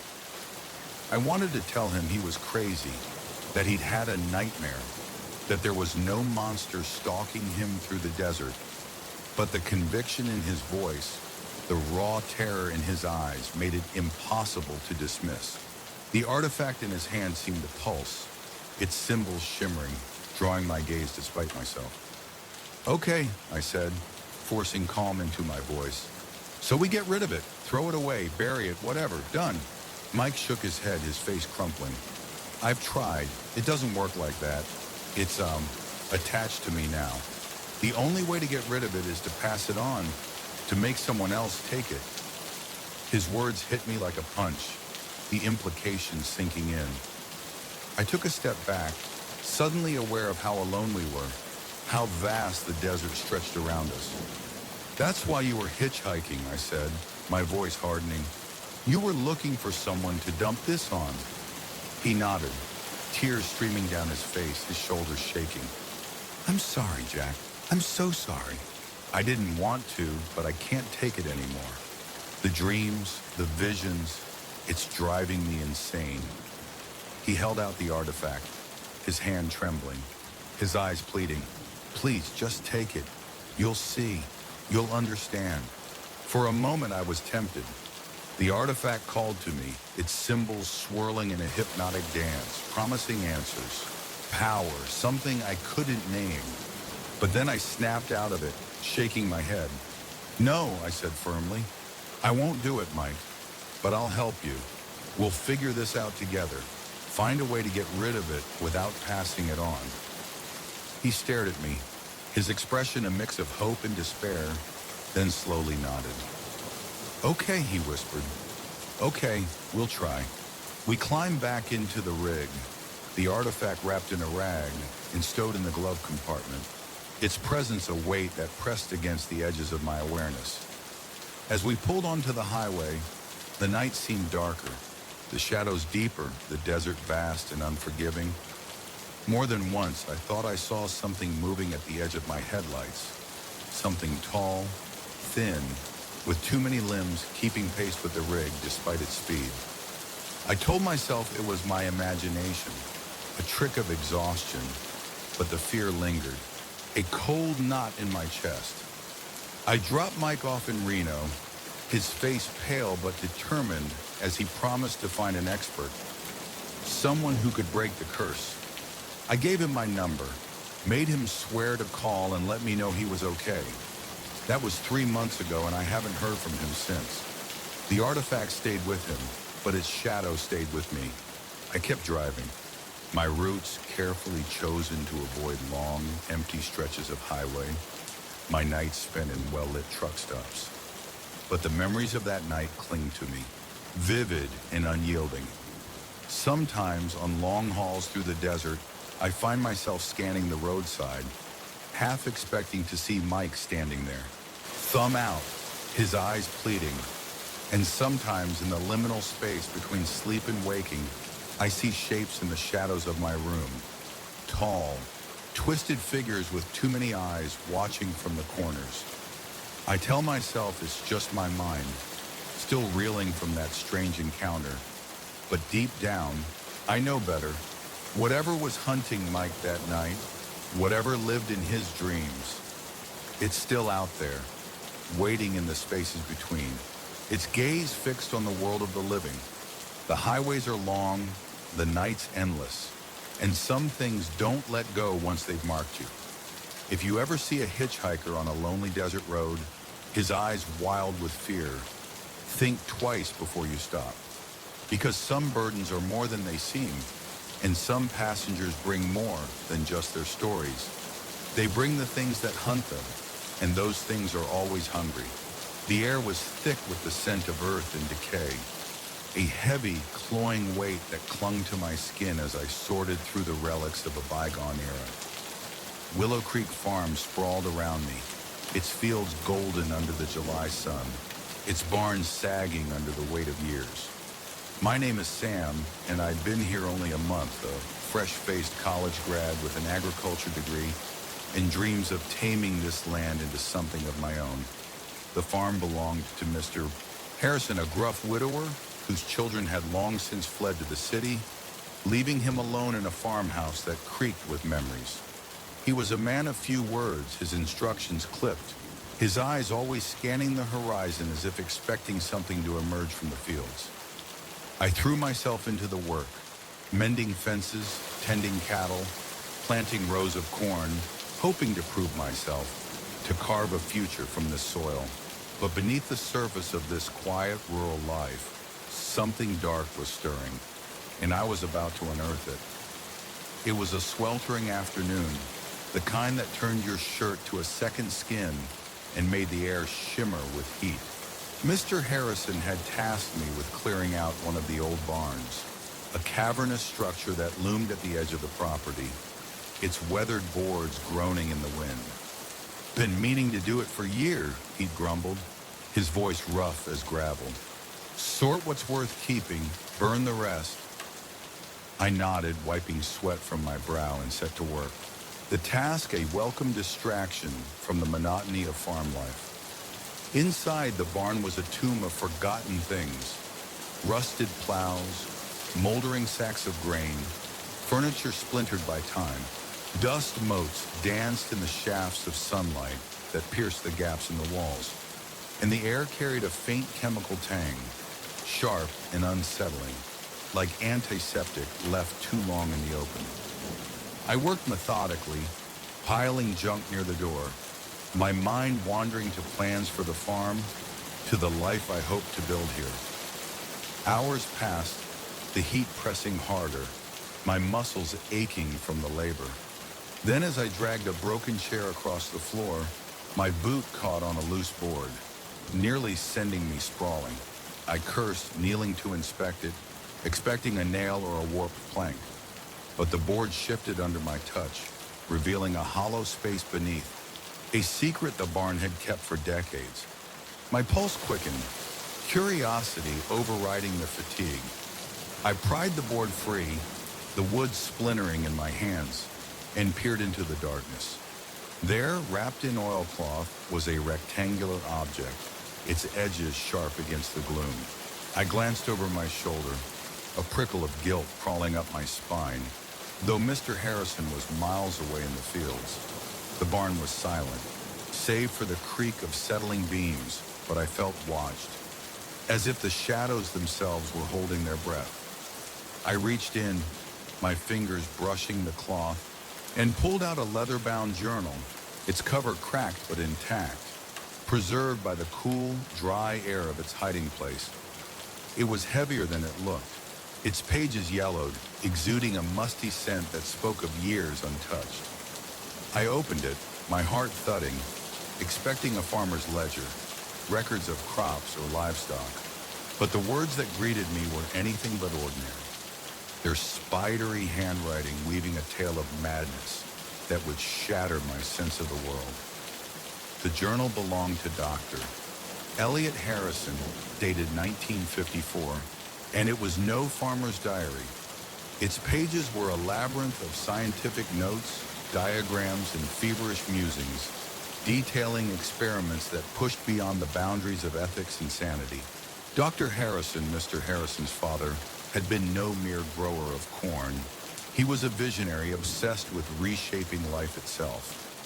He wrote of genetic manipulation, of creating livestock that could withstand drought and disease, crops that thrived in barren soil. But it wasn't just plants and animals he sought to transform. Buried in the dense prose were references to human subjects, vague mentions of volunteers from a local asylum, their fates documented in cold clinical detail. My hands trembled as I turned the pages, the barn's shadows lengthening around me. There were sketches, grotesque hybrids of flesh and bone, creatures that were neither fully animal-guide nor fully human, their forms twisted into nightmares.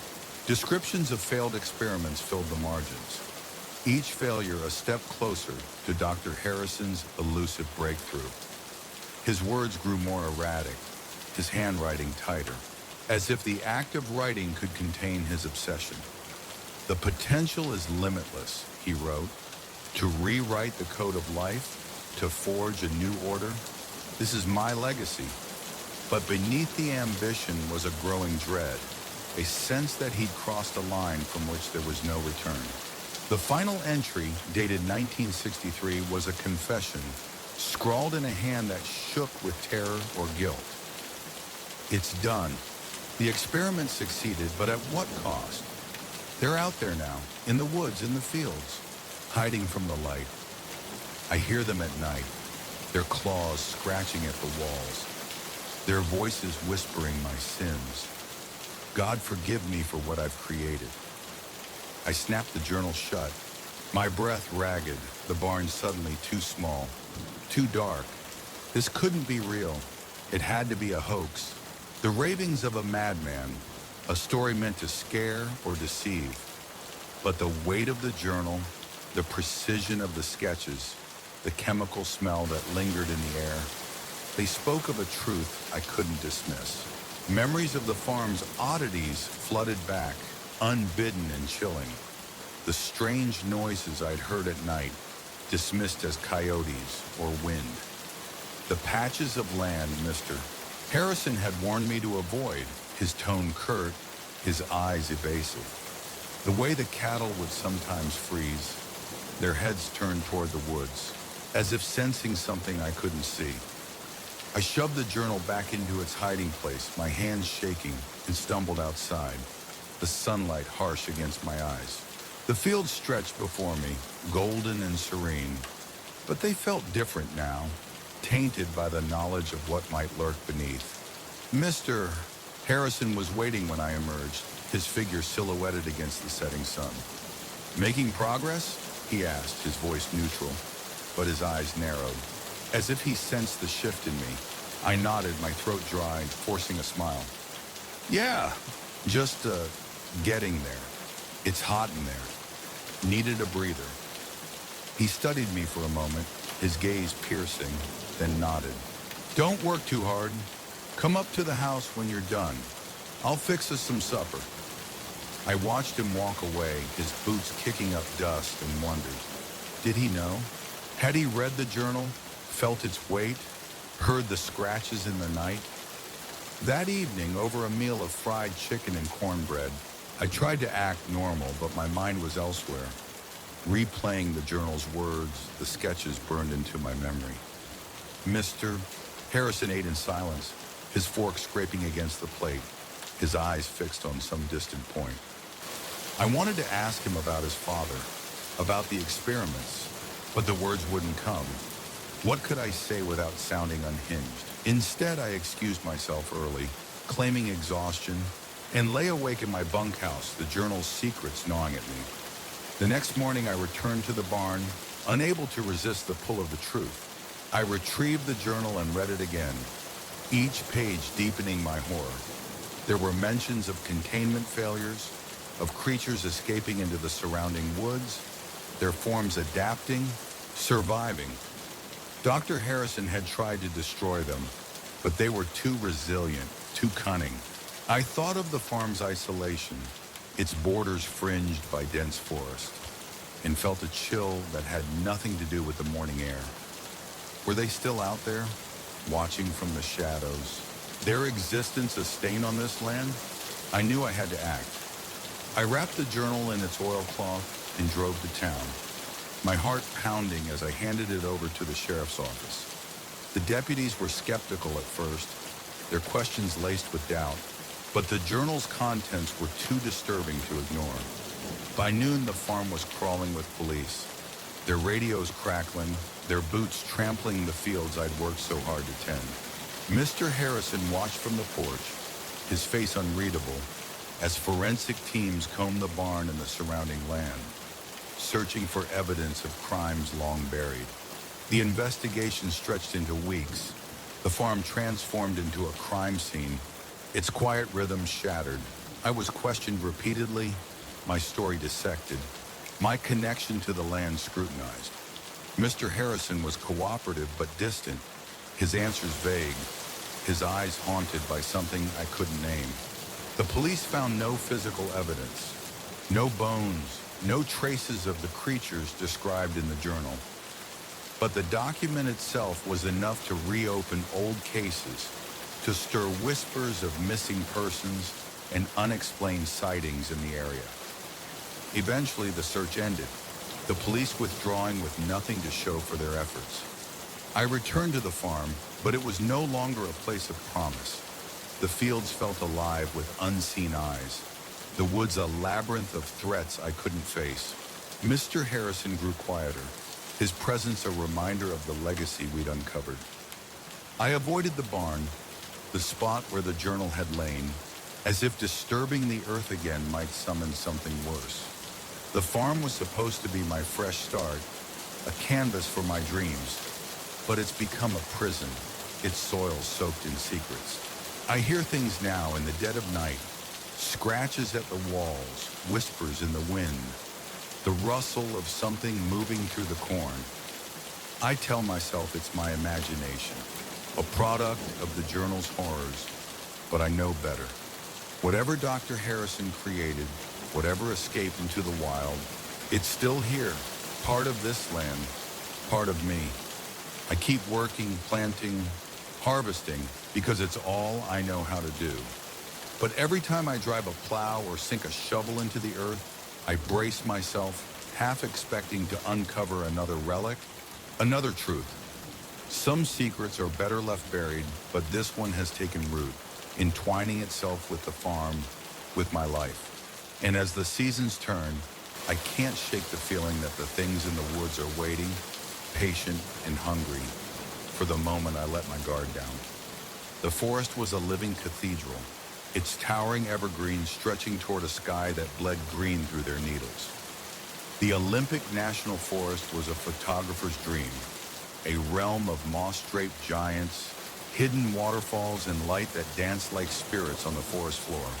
My name is Maggie Chen, and for a decade I chased the wild's beauty through my lens, from the rainforests of Costa Rica to the tundra of Alaska. This trip was meant to be routine, a 2-week solo expedition to capture the raw essence of the Olympics for a conservation magazine.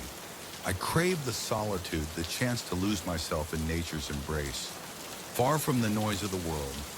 But on the fourth night, deep in the heart of those ancient woods, I learned that some places are not meant to be seen, and some things once noticed never let you go. The first days were a balm to my soul. I set up camp in a small clearing by a stream, its waters singing over smooth stones, and spent my days exploring, my camera a faithful companion.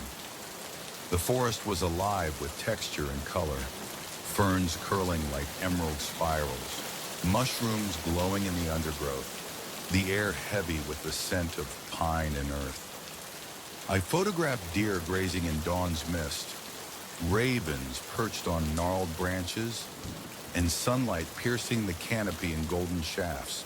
Each evening, I'd return to my tent, review my shots, and fall asleep to the forest lullaby, the rustle of leaves, the distant hoot of an owl. It was on the fourth night, as I sat by my campfire, the flames casting flickering shadows, that I noticed something off. I was scrolling through the day's images on my camera. The screens glow a small defiance against the dark, when a shape in the background of one photo stopped me cold. There between two massive pines was a silhouette, vague, indistinct but undeniably humanoid, half hidden in the gloom. At first I dismissed it as a trick of light, a deer or a bear caught at an odd angle, but the shape was wrong, too tall, too thin, its proportions defying the natural order. A chill crept up my spine, and I glanced at the trees surrounding my camp, their branches swaying in a breeze I couldn't feel. The next morning, I returned to the spot where I'd taken the photo, determined to unravel the mystery. The forest was different now, its beauty tinged with an undercurrent of menace, as if the trees themselves were watching. I set up a motion-activated camera trap, securing it to a trunk, and left it to capture whatever moved through the area. I spent the day hiking, photographing, trying to shake the unease that clung to me like damp moss. But my eyes kept darting to the shadows, my ears straining for sounds that didn't belong. When I retrieved the camera that evening, my hands were unsteady, my heart a drumbeat in my chest. I sat in my tent, the lantern casting a warm but feeble glow, and powered on the camera. The first images were mundane, a squirrel, a bird, the forest floor undisturbed. But then the sequence changed. A figure appeared, tall and impossibly gaunt, its limbs elongated, bending at angles that mocked anatomy. Its skin was pale, almost translucent, stretched tight over a frame that seemed to shimmer, as if not fully anchored to this world. Its face was a nightmare, a smooth, featureless expanse, broken only by two large dark eyes that caught the camera's flash like mirrors, glowing with a predatory intensity. I stared at the images, my breath shallow, my mind refusing to process what I saw. This wasn't real. It couldn't be. It had to be a prank, a hiker with a twisted sense of humor, or maybe a glitch in the camera. But as I scrolled through the sequence, the figure grew closer with each frame. Its movements jerky, unnatural, until the final image showed it reaching for the lens, its long, jointed fingers blurred with motion. I dropped the camera, my hands shaking, and scrambled out of the tent. The forest silence now a suffocating weight. The trees loomed over me, their branches clawing at the sky, and I felt exposed, as if those glowing eyes were watching from every shadow. I should have packed up and left, abandoned the assignment and fled to the safety of civilization. But a stubborn part of me, call it curiosity, call it foolishness, refused to run. I needed proof, needed to understand what I was dealing with. I convinced myself that clearer photos, better evidence, would make sense of this horror. So I stayed, setting up more camera traps around my camp, their lenses trained on the darkness. Sleep became a stranger, my nights spent huddled in my sleeping bag, clutching my hunting knife, jumping at every snap of a twig, every rustle of leaves. The creature came closer each night, its presence a palpable force, like a storm gathering just beyond the horizon. My cameras captured it circling my tent, its form slipping through the trees with a fluid grace that was both beautiful and terrifying. I found signs of its visits, footprints in the soft earth, long and narrow, with toes that curled like claws. Branches snapped at impossible heights, a tuft of coarse gray hair caught on a thorn, unlike any animal I'd ever seen. The forest, once a sanctuary, had become a prison, its beauty a mask for something ancient and malevolent.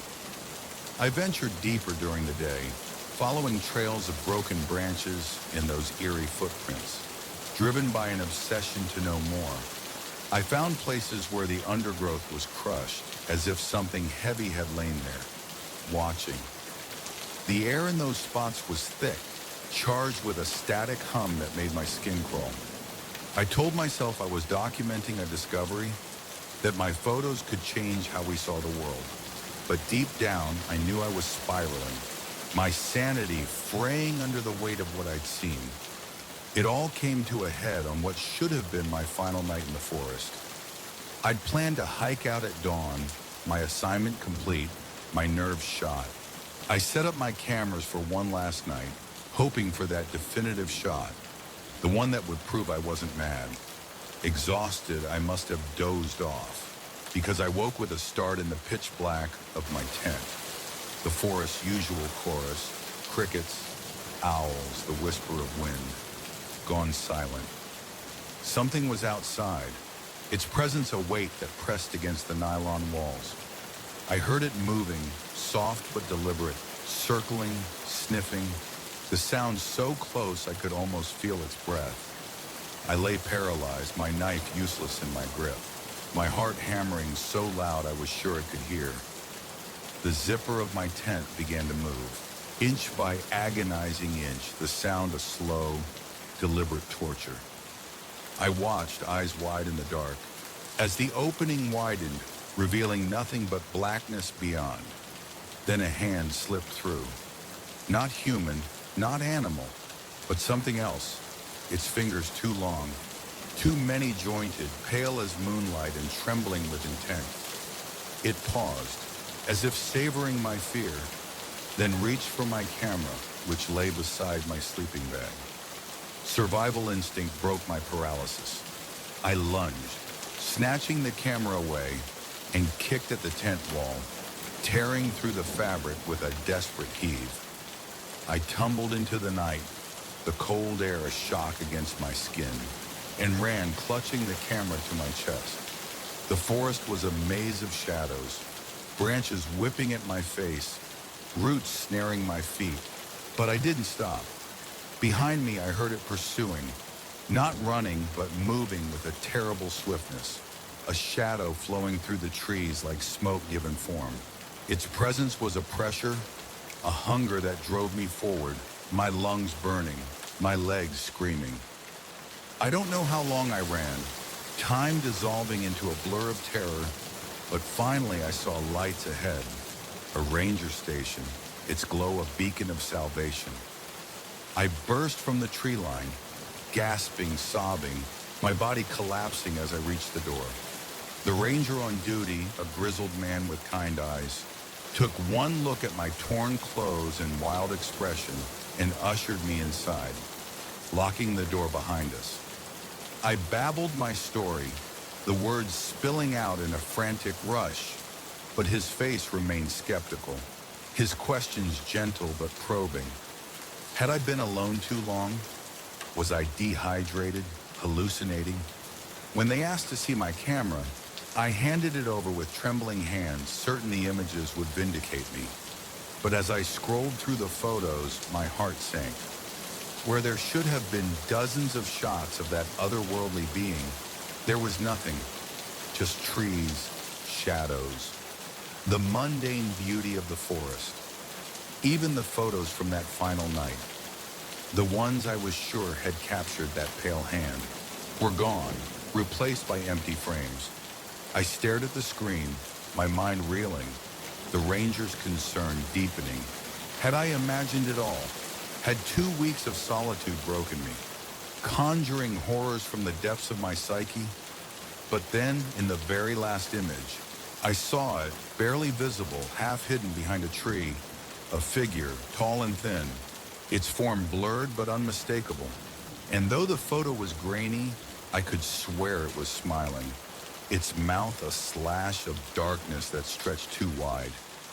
I shut off the camera, my hands shaking, and refused to look again. I never returned to those woods. The magazine got a sanitized version of my story, spooked by wildlife, equipment malfunctions, and the photos I submitted were carefully curated to show only the forest beauty. But the truth lives in me, a shadow that darkens quiet moments. Sometimes when the wind whispers through the trees outside my apartment, I hear that silence again, feel those eyes watching from the dark. I wonder if it's still out there, in the deep wilderness, waiting for the next soul to wander too close. The forest is vast, its secrets older than humanity, and some things are not meant to be captured. If you're ever in the wild, setting up your camera for that perfect shot, pay attention to the shadows between the trees. If you see something that doesn't fit, something that makes your skin crawl, don't try to photograph it. Run and don't look back, because once it knows you've seen it, it never forgets, and sooner or later, it will come for you. The sea stretched to the horizon, a mirror of liquid sapphire under the Caribbean sun, its surface whispering promises of escape. I was Sarah Mitchell, a 32-year-old software engineer from Seattle, and the majestic dream was my sanctuary, a luxury cruise liner carrying me away from the grind of deadlines and the weight of a life that had grown too heavy. This was my first real vacation in years, a 10-day odyssey of sun-soaked decks, tropical cocktails, and the hope of rediscovering a spark I'd lost somewhere along the way. The first few days were everything I dreamed, lounging by the pool, my skin kissed by warmth, my evenings filled with laughter and the flirtatious banter of Mike, a charming stranger traveling with friends.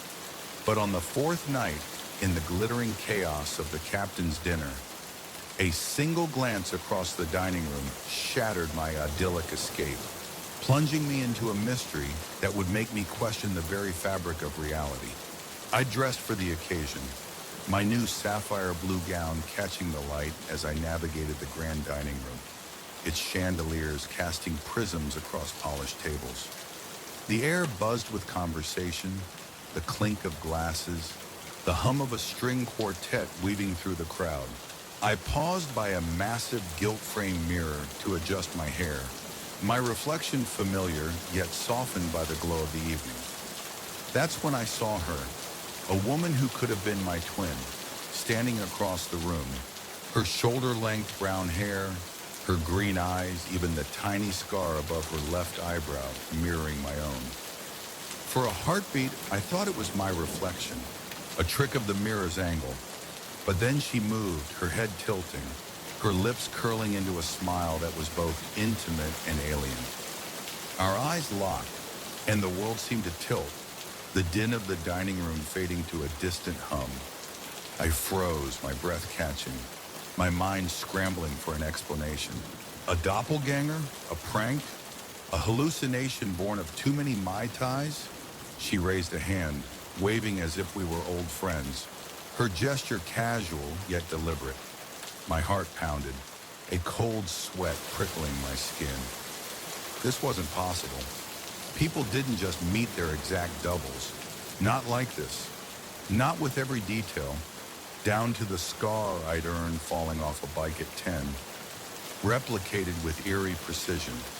A waiter brushed past, breaking the spell, and when I looked again, she was gone, swallowed by the sea of passengers. I scanned the room, my eyes darting from face to face, but there was no sign of her. Only the glittering normalcy of the cruise. Dinner was a blur, my thoughts spiraling as I tried to focus on the chatter at my table. Mike's jokes, usually a welcome distraction, barely registered. I kept stealing glances across the room, half expecting to see her again, but the only glimpse came fleetingly. A figure at a distant table, gone when I blinked. By the time dessert arrived, I was a bundle of nerves, my hands trembling as I sipped my wine. "Sarah, you okay?" Mike asked, his brow creasing with concern. "You look like you've seen a ghost." I forced a laugh to sound hollow. "Just tired. I guess too much sun." But the lie felt thin, and as the night wore on, the unease grew, a shadow that followed me back to my cabin. I lay awake, staring at the ceiling, the ship's gentle rocking doing little to soothe me. Her face, my face, haunted me, her smile a riddle I couldn't solve. Was she real? And if so, why me? Why here on this floating city in the middle of the sea? The next morning I woke with a resolve to find her, to demand answers. I spent hours wandering the majestic dream, my eyes scanning every deck, every lounge, every corner where she might hide.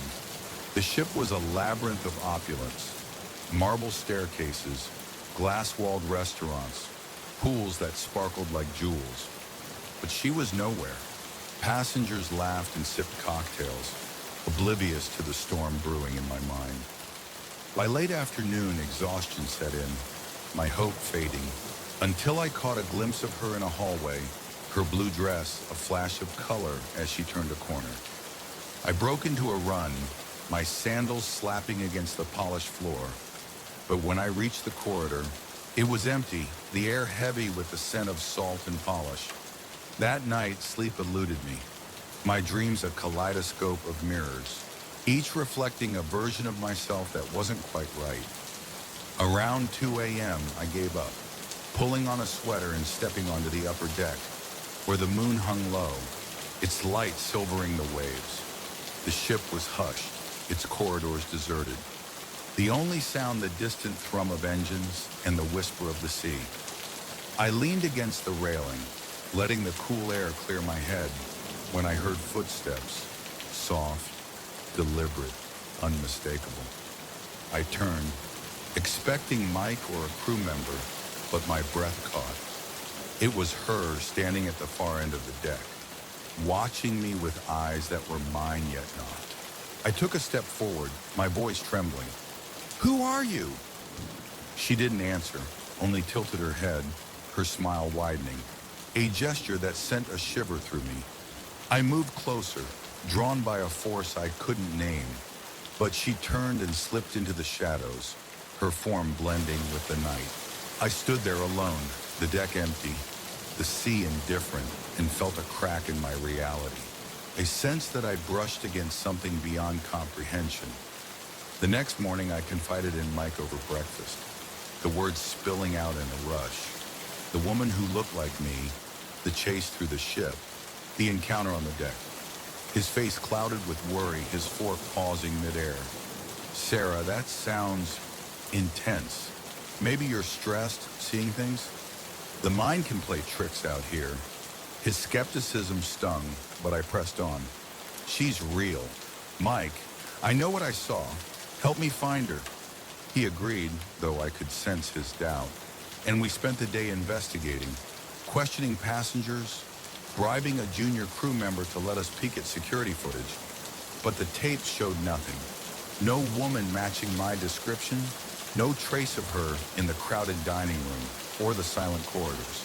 Passengers began to whisper, their glances lingering as I passed, some claiming they'd seen me in places I hadn't been, a deck I hadn't visited, a bar I'd never entered. The ship felt smaller, its walls closing in, and Mike's patience wore thin, his suggestions growing gentler, but no less dismissive. "Maybe she just looks a lot like you," he said one afternoon by the pool, his voice soft. "Maybe you're seeing what you're afraid to see." I wanted to believe him, to chalk it up to stress or coincidence. But the truth gnawed at me, a splinter I couldn't dislodge. On the 8th night, as I walked back to my cabin after a late movie, I saw her again, standing at the end of a corridor, her presence a silent challenge. This time I didn't hesitate. "Wait," I shouted, sprinting toward her. "Who are you? Why do you look like me?" She turned and fled, her footsteps a soft echo, and I chased her through the ship's maze, up staircases, down hallways, through lounges where the lights flickered and the air grew thick. The chase felt surreal, the ship bending around us, corridors leading to places I didn't recognize, as if we'd slipped into a different version of reality. Finally, I cornered her in a dead-end hallway, the walls pulsing with the ship's heartbeat. She stood with her back to me, her shoulders rising and falling as if she'd run as hard as I had. "Please," I gasped, my lungs burning, "just tell me who you are." Slowly she turned and my world tilted. Her face was mine, yes, but wrong. Her eyes too large, her smile too wide, her features shifting like ripples on water. "Who am I?" she said, her voice a distorted echo of my own, each word a needle in my spine. "I'm you, Sarah. Or rather, I'm what you could be, what you might become." I stumbled back, my back hitting the wall, the cold metal grounding me. What are you?" I whispered, my voice barely audible. Her smile stretched, inhuman, and the air around her shimmered, like heat rising from asphalt. "I'm a possibility," she said, her words curling around me like smoke.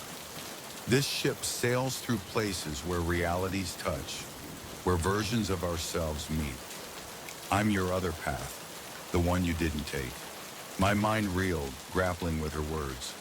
Behind her, the end of the hallway wavered, as if dissolving, revealing glimpses of other worlds, cities of glass, skies of fire, lives I didn't recognize. She held out a hand, her fingers beckoning. "Come with me, Sarah. See what you could become. Embrace the unknown." For a moment I was tempted. The promise of adventure, of a self unbound by fear or routine, pulling at me like a tide. But then I thought of my life, my friends, my family, Mike's worried eyes, the world I'd fought to build. I shook my head, my voice firm. "Number, this is my life, my reality. I choose it." Her face twisted, the smile becoming a snarl, her features melting into something less human, more primal. "You'll regret this," she hissed, her voice a venomous whisper. She lunged, and I braced for impact, my eyes squeezing shut. But there was only a rush of wind, a sensation of falling, and then silence. When I opened my eyes, I was in my cabin, sunlight streaming through the porthole, the sounds of the ship's morning bustle filtering in. For a moment, I thought it was a dream, a vivid nightmare born of stress and isolation. Then I saw it, on my bedside table, a small silver pendant shaped like a key, its surface etched with symbols I didn't recognize, but felt familiar, as if I'd seen them in another life. I picked it up, its weight cold and heavy, and caught my reflection in the cabin's mirror. For a fleeting second, my reflection smiled, a smile too wide, too knowing, before it snapped back to normal. I dropped the pendant, my heart racing, and backed away. The mirror now just a mirror, but its glass tainted by what I'd seen. The rest of the cruise passed in a haze of normalcy. I never saw her again, and I buried the encounter deep, convincing myself it was a trick of the mind, a moment of madness.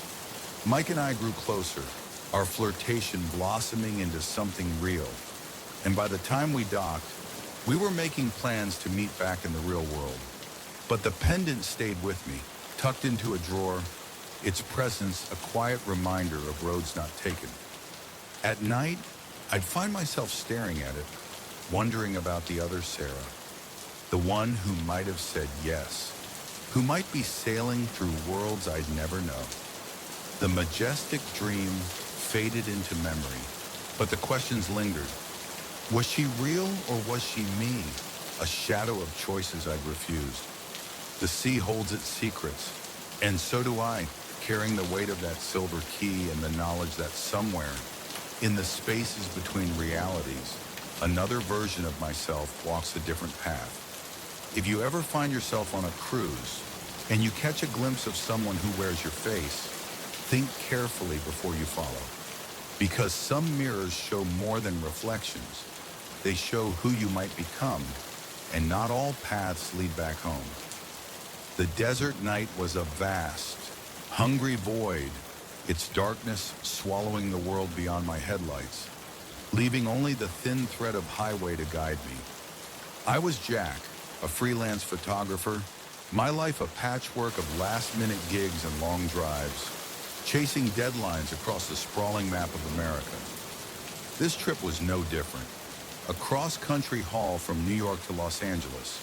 My SUV loaded with sensitive camera equipment, too delicate for shipping. 18 hours behind the wheel had left my eyes gritty, my body aching, my mind fogged by gas station coffee and the relentless hum of tires on asphalt. The neon glow of Mel's Diner, flickering like a lighthouse in the Nevada desert, was a siren call I couldn't resist. A hot meal, a real cup of coffee, 10 minutes to shake off the road's grip, and I'd be good to keep going.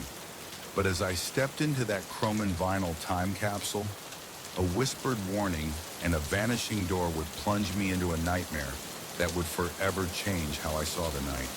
The diner was a relic of the 1950s, its red booths gleaming under fluorescent lights, the air thick with the scent of frying bacon and burnt toast.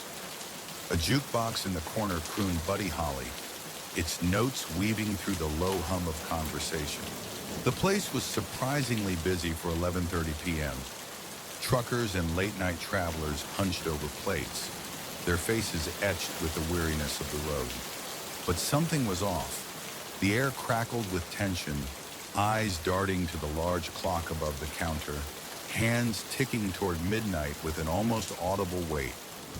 I slid into a booth, my camera bag tucked beside me, and ordered a cheeseburger and coffee from a waitress named Betty, her smile tight, her hands fidgeting with her notepad.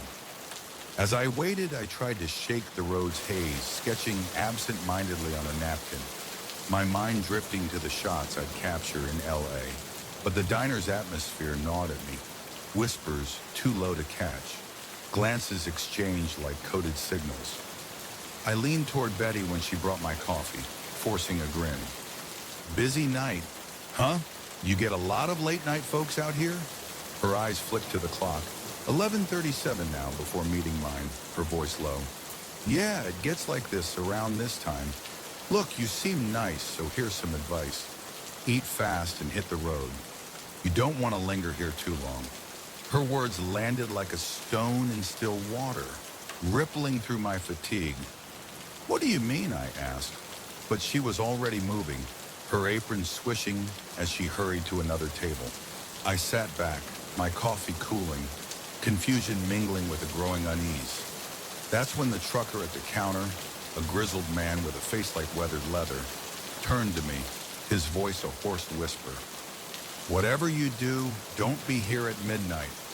He didn't wait for a response, sliding off his stool and heading for the door, his boots heavy on the linoleum. I watched him go, my pulse quickening, and noticed others leaving too. Hurried steps, heads down, as if fleeing something they couldn't name. I flagged Betty down again, my burger half eaten, my voice sharper now. What's going on? Why is everyone bailing? She glanced at the clock, 11:45, and sighed, her composure fraying. I shouldn't say, but things happen here at midnight. Bad things. Been going on for years, nobody knows why. Some say this place sits on a fault line. Not the Earth kind, but something else. A place where worlds touch. All I know is you don't want to be here when the clock strikes 12. I laughed, the sound brittle, trying to anchor myself in skepticism. What, like it's haunted? Come on. But her eyes were deadly serious, her voice a plea. Worse, now please, finish up and go. I wanted to dismiss it as a local prank, a story to spook tourists, but the fear in her face, the electric tension in the air, was too real.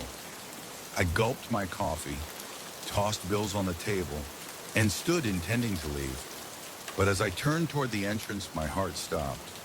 The door was gone. Where it had been was now a seamless wall, covered in the same tacky wallpaper as the rest of the diner, as if it had never existed. It's starting, someone whispered, a voice trembling with dread. I spun around, my breath catching. The remaining patrons, about a dozen, had gathered in the center of the diner, their faces pale, their eyes wide. Betty was among them, clutching a coffee pot like a weapon, her earlier calm shattered. What's starting? I demanded, panic rising like bile in my throat. What the hell is going on? An old man, his hands gnarled from years of labor, spoke up, his voice steady despite the fear in his eyes. It's midnight, son, or it will be in... He checked his watch, the second hand ticking like a heartbeat. 2 minutes. That's when they come. Who? I asked, my voice cracking. But before he could answer, the lights flickered, casting jagged shadows across the room. The jukebox, mid-song, warped into a slow, discordant melody, its notes twisting into something alien, something wrong. The temperature plummeted, my breath visible in the sudden chill, and the air grew thick with the smell of ozone and rot. Circle up, the old man shouted, his voice cutting through the rising panic. Don't look at them directly and don't let them touch you. The group moved as one, forming a tight ring, facing outward, their shoulders pressed together. I joined them without thinking, my back against strangers, their warmth a fragile anchor against the growing terror. Betty pressed a salt shaker into my hand, her fingers cold. Salt and iron, she muttered. Only things that slow them down. I gripped it, my knuckles white, my mind reeling. This was insane, a fever dream born of exhaustion. But the weight of the shaker, the press of bodies, was too real to deny. As the clock struck midnight, the nightmare began. Outside the windows, shapes moved, darker than the desert night, flowing like liquid shadow. Their forms vaguely humanoid but wrong, their limbs too long, their movements jerky and unnatural. They pressed against the glass, which frosted over despite the summer heat, cracks spiderwebbing across its surface. Then they seeped inside, oozing through the smallest gaps, their presence a suffocating weight that made my chest tighten. Someone whimpered, a sound swallowed by the growing hum, like static from a dead radio. The old man's voice rose, chanting words in a language I didn't know, guttural and ancient, his tone steady but strained. Others joined, their voices shaking but growing stronger, a fragile defiance against the encroaching dark. The shadow creatures circled us, their forms shifting, faces flickering, now human, now featureless, now something worse. Their eyes, when they had them, glowed with a sickly light, pinning us in place. I caught glimpses of claws, of mouths that opened too wide, filled with needle-like teeth. The air was a maelstrom of their presence, heavy with the scent of decay, the taste of metal on my tongue. One of the creatures reached for us, its arms stretching impossibly long, and instinct took over. I flung the salt from my shaker, the grains scattering in a glittering arc. The thing recoiled, its form hissing like static, dissolving for a moment before reforming, angrier, hungrier. The chant grew louder. The old man's voice a beacon, and I joined in, my throat raw, the words foreign but heavy with intent. Time stretched, minutes or hours indistinguishable. My arm aching from holding the shaker, my body trembling from the press of fear. Just when I thought I'd break, when the creature's presence became a physical weight crushing my lungs, something shifted. The old man's chant hit a fever pitch, the air rippling like water disturbed, and the shadows faltered. They retreated, their forms fraying, flowing back through the shattered windows in a spray of glass. A wind tore through the diner, cold and wild, carrying the last wisp of their essence, leaving only the lingering stench of rot. Silence fell, broken only by our ragged breathing and the crunch of glass underfoot. We stood there, stunned, our circle slowly breaking apart. Tears streaked some faces, others were blank with shock. Betty was the first to speak, her voice shaky but firm. "Everyone okay? Anyone touched?" A murmur of assent rose. No one had been harmed, at least not physically. The diner burst into motion, people sweeping glass, righting chairs, clinging to the rituals of normalcy as if they could erase what we'd seen. I stood frozen, the salt shaker still clutched in my hand, my mind struggling to process the impossible. The old man approached, his eyes kind but weary. "First time, huh? You did good." "Son," I found my voice, though it trembled. "What were those things? Why here? Why midnight?" He shook his head, his expression heavy. "Wish I knew. Been coming here every night for 30 years trying to understand. All I know is they're getting stronger. And if we weren't here to push them back..." He trailed off, the implication chilling. The world beyond this diner, unprotected, would be their playground. As dawn painted the desert in soft pinks, the door reappeared, as if it had never been gone. The survivors dispersed, nodding to each other with the quiet camaraderie of those who'd faced death and lived. I made my way to my car, my legs unsteady, my mind a storm of questions. Betty ran out as I reached the door, pressing a scrap of paper into my hand. "If you're ever back this way," she said, her eyes searching mine, "and you want to help, this is where we'll be." I looked down, a schedule, dates and times, a roster of guardians standing watch against the dark. I drove away, the diner shrinking in my rearview mirror, but its weight stayed with me. The salt shaker sat on my passenger seat, the paper tucked in my pocket. Tangible proof of a night that felt like a dream. I finished my run to LA, delivered my equipment, but the world was different now. Its edges sharper, its shadows deeper. I don't know if I'll return to Mel's. Don't know if I can face those things again. But a part of me, the part that felt the chance power, that saw the shadows retreat, knows I might. Because now I've seen what lurks in the cracks of the world, and how can I turn away? The desert highways are long, the nights endless, and some places are more than they seem. If you're driving late and see a diner glowing in the dark, think twice before you stop. Check the clock, weigh the risk, because when midnight comes, you might find yourself facing horrors beyond imagining, or standing with strangers, the last line against the dark. And if you stay, hold the salt tight, and don't look too long into the shadows, because what looks back might never let you go. The morning was heavy with silence, a stillness so profound it seemed the world itself had paused to listen. I stepped onto the porch of my farmhouse, the familiar creak of the boards under my boots a small anchor in the quiet. My name is Jack Harper, and for over 30 years, I've worked this land. Hundreds of acres of wheat and corn passed down through generations, from my great-grandfather's first plow to my own calloused hands. I've weathered droughts that cracked the earth, floods that drowned hope, and winters that tested the soul. But nothing in those decades could have prepared me for the sight that greeted me that summer dawn. A vast, intricate pattern carved into my wheat field, its precision defying reason, its presence a whisper of something beyond the world I knew. The air was cool, laced with the earthy scent of dew-soaked soil, but it carried an unnatural weight, a hush that silenced the usual chorus of birds and rustling crops. I froze, my coffee mug halfway to my lips.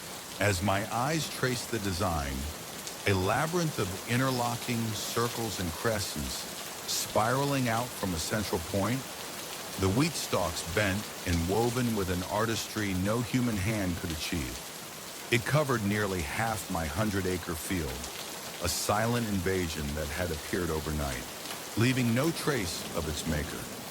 The rising sun cast long shadows across the pattern, its lines sharp and deliberate, like a message written in a language I couldn't read. In that moment, I knew my life had shifted, that the farm I'd called home was no longer just mine. The days leading up to this had been marked by subtle omens, signs I'd dismissed as the quirks of an aging farm. A week earlier, my cattle had stampeded through the north pasture, breaking a fence in their panic, their eyes wild with a fear I couldn't place. My tractor had begun to falter, its electronics flickering erratically, gouges spinning without cause. I chalked it up to wear and tear, to the relentless march of time on machines and men. But then came the lights. I'd seen them one night, working late in the kitchen, a flash of brilliance cutting through the window. At first, I thought it was a car passing on the distant road, but my farm was isolated, the nearest neighbor 5 miles away. I stepped outside, the night air sharp against my skin, and saw them, 3 orbs of light, pulsing with an otherworldly glow, hovering silently above my wheat field. They moved in unison, a slow dance that defied gravity, casting eerie shadows across the swaying stalks. I stood transfixed, my breath shallow until they shot upward, vanishing into the star-strewn sky. I'd convinced myself it was a dream, a trick of exhaustion or a meteor shower misread. But now, staring at the circle in my field, those lights took on a sinister weight. I called the sheriff, more out of duty than hope, my voice steady despite the tremor in my hands. Bob, a friend since high school, arrived within the hour, his patrol car kicking up dust as he surveyed the damage. Could be kids, he suggested, scratching his head, his tone lacking conviction. You know how they get looking for kicks. I shook my head, gesturing to the untouched ground around the pattern. No footprints, Bob, no tire tracks. This would have taken a team all night, and they'd have left a mess. He had no answer, his silence a mirror to my own unease. Word spread like wildfire in our small town, and by noon, my driveway was a circus. Curiosity seekers, amateur UFO hunters, local news vans with cameras flashing. I did my best to keep them at bay, my dogs barking furiously at the intruders. But it was like holding back a tide. The chaos only deepened the farm's strangeness. My dogs, usually docile, turned feral, snarling at anyone who neared the circle, their hackles raised as if facing a predator. The cattle refused to graze in that field, clustering at its farthest edge, their lowing a mournful chorus through the night. My electronics began to fail, cell phones dying despite full charges, the TV spitting static laced with faint, unintelligible voices like whispers from a distant world. The dreams came next, vivid and relentless. Each night I wandered through the wheat field, the stalks whispering secrets just beyond comprehension, their voices a chorus of static and longing. Something moved ahead of me, always out of sight, its presence a pull I couldn't resist. I'd wake in a cold sweat, my mouth tasting of metal, my fingers itching to draw shapes I didn't understand, symbols that lingered in my mind like scars. The urge to walk into the circle, to stand at its heart, grew stronger, a compulsion that gnawed at my waking hours. A week after the circle appeared, a stranger arrived, his presence cutting through the chaos like a blade. Dr. Alan Friedman introduced himself as an astrophysicist from the State University, his demeanor quiet but intense, his eyes fixed on the pattern with a hunger I didn't trust. "Mr. Harper," he said, his voice low, "have you noticed anything unusual since this appeared? Lights in the sky, perhaps? Electrical disturbances?" His words sent a chill through me, his knowledge too precise, too pointed. "How did you know?" I asked, my voice tight. He turned, his expression grave. "Because this isn't the first. There's a pattern, Mr. Harper, and it's escalating." Over the next few hours, seated in my kitchen with the blinds drawn, he told me things that shook my foundations. He spoke of other crop circles, similar in design, appearing across the country over the past decade, each accompanied by UFO sightings and missing persons. "We believe these are test sites," he said, his voice barely above a whisper. Some intelligence, is preparing for a larger event. And those closest to these sites, they're affected. We've seen cases of unusual behavior, people claiming to receive messages, instructions from an unknown source."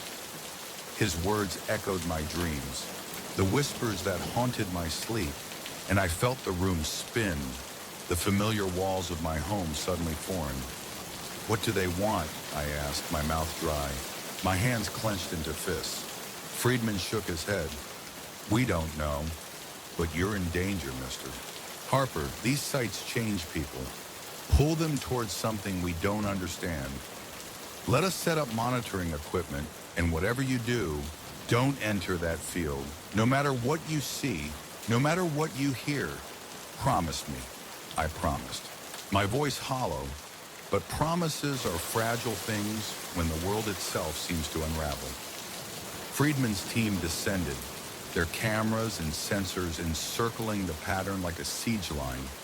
Their voices hushed as they collected soil and wheat samples. I watched from the porch, the farm no longer mine, but a battleground for forces I couldn't grasp. The whispers in my dreams grew louder, more insistent, their words almost decipherable, urging me toward the circle's heart. I woke each morning with those symbols etched in my mind, my hands trembling as I resisted the urge to draw them, to give them form. On the seventh night, everything changed. I was jolted awake by a sound unlike any I'd heard, a low, thrumming vibration that pulsed through the house, resonating in my bones. I stumbled to the window, my heart racing, and saw the impossible. The crop circle was glowing, a soft blue-white light pulsing in time with the thrum, its patterns alive with an energy that made the air hum. Above it, the lights I'd seen before hovered, no longer distant but descending, their glow casting the field in an otherworldly radiance. I don't remember deciding to move. One moment, I was at the window. The next I was outside, barefoot in my pajamas, running toward the circle, drawn by a force stronger than will. The wheat parted before me, the stalks whispering my name, their voices a siren call. Friedman's warning echoed in my mind, but it was distant, drowned by the need to reach the center, to meet whatever was coming. I was at the field's edge, the light blinding, when a hand grabbed my arm, yanking me back. Friedman's face was pale, his eyes wild. "Harper, no!" he shouted over the thrumming. "If you go in there, we'll lose you." I struggled, the whispers screaming in my head, but he held fast, his grip a lifeline. Slowly, painfully, the compulsion faded, leaving me trembling in the cold night air. We watched, transfixed, as the lights descended into the circle's heart. A flash erupted so bright it seared my vision, leaving spots dancing in the dark. Then silence. The lights were gone, the thrum ceased, the circle lay dark and still, as if nothing had happened. The aftermath was a blur of officialdom. Government agents swarmed the farm, their questions relentless, their faces blank. The circle was dug up, every grain of soil tested, but they found nothing. No radiation, no anomalies. Nothing to prove the extraordinary. The official story was a hoax, despite the absence of evidence, and the world moved on. But I couldn't. The wheat no longer grows in that field. The soil barren no matter what I plant. The farm feels different. Its quiet nights laced with a presence I can't name. 5 years have passed, but the memory of that night is a wound that doesn't heal. I still work the land, my hands calloused, my days filled with the rhythms of planting and harvest. But on quiet nights, I hear those whispers, faint but persistent, calling from the edges of my mind. I look at the stars, their light cold and distant, and feel eyes looking back, watching, waiting. I don't know what would have happened if I'd reached the circle's heart. Don't know what's coming or when, but I know we're not alone, that the universe is vast and terrifying, its truths hidden in patterns we can't yet read. If you ever find a strange design in your fields, or see lights moving in ways no plane could mimic, heed my story. Don't answer their call. Don't step into their circles. Because once you do, there's no going back, and the stars will never look the same again. The highway was a ribbon of midnight, unspooling endlessly beneath the wheels of my rig, its asphalt shimmering faintly under a moonless sky. My name is Alex, and for a decade I'd made my living as a long-haul trucker, crisscrossing the country with loads of freight. My life a tapestry of lonely roads and fleeting towns. I'd seen the strange underbelly of the night, lights that danced without source, towns that vanished from maps, whispers of things that weren't quite human. But nothing in my years on the road could have braced me for the terror that awaited at the Pinewood rest stop, where a steaming cup of coffee and a silent lot would mark the moment I crossed into a nightmare I might never fully escape. It was a routine run, Saint. Louis to Portland, my trailer packed with electronics, humming softly in the dark. I'd been driving hard, pushing past the legal limits to make up for a delay at my last drop-off. My body a knot of tension, my eyes burning from the glare of oncoming headlights. The night was oppressive, the air heavy with the threat of a storm that never came, and sleep was a distant memory, clawing at the edges of my mind. When the faded sign for Pinewood Rest Area loomed in my beams, promising restrooms and vending machines, I felt a surge of relief so sharp it was almost pain. A quick break, a splash of cold water, a hit of caffeine, and I'd be good for another few hours. I pulled into the lot, the gravel crunching under my tires and killed the engine, the silence rushing in like a tide. The rest stop was an island of flickering light in the sea of darkness. Its small brick building hunched under a single, buzzing street lamp. A handful of cars dotted the lot, a sedan, a minivan, pickup, their doors closed, their owners nowhere in sight. I stepped out, stretching muscles cramped from hours of sitting, the air unnaturally still, devoid of the usual night sounds. Crickets, wind, the distant hum of traffic. That should have been my first warning, but exhaustion dulled my instincts, and I pressed on, my boots echoing on the concrete path to the building. The door creaked as I pushed it open, the sound jarring in the quiet, and I stepped into a space lit by harsh fluorescence, their buzz of faint irritation. The interior was empty. The tiled floor scuffed, the air stale with the ghost of old coffee. I headed for the men's room, splashing cold water on my face, letting it drip down my neck as I stared at my reflection. Haggard, pale, the face of a man running on fumes. In the mirror behind the partially open door, I caught a flicker of movement, a shadow, human shaped but fleeting, gone when I spun around. The doorway was empty, the corridor beyond silent, but my pulse quickened, a prickle of unease crawling up my spine. Just tired, I muttered, shaking it off, and left the restroom. My steps faster now. The vending area was a study in abandonment. A jacket hung over a chair, its sleeves limp, as if its owner had stepped away mid-thought. A smartphone sat on a table, its screen glowing with a half-finished text, the battery icon blinking red. And there, in the trash can by the door, was a paper coffee cup, steam curling from its lid, the liquid inside still warm enough to burn my fingers when I brushed it. My skin crawled, the hairs on my neck standing on end. Someone had been here moments ago, seconds, even, but the rest stop was a tomb, its silence a weight that pressed against my chest. I stepped outside, scanning the lot, the cars still in silence. Some with doors ajar, their interiors dark. I approached the nearest, a blue sedan, its keys dangling in the ignition, the engine ticking as it cooled. "Hey!" I shouted, my voice echoing across the empty lot, swallowed by the night. No answer. My heart pounded, adrenaline cutting through the fog of exhaustion. Something was wrong, deeply wrong, and every instinct screamed to get back to my truck and drive. But as I turned, I saw them.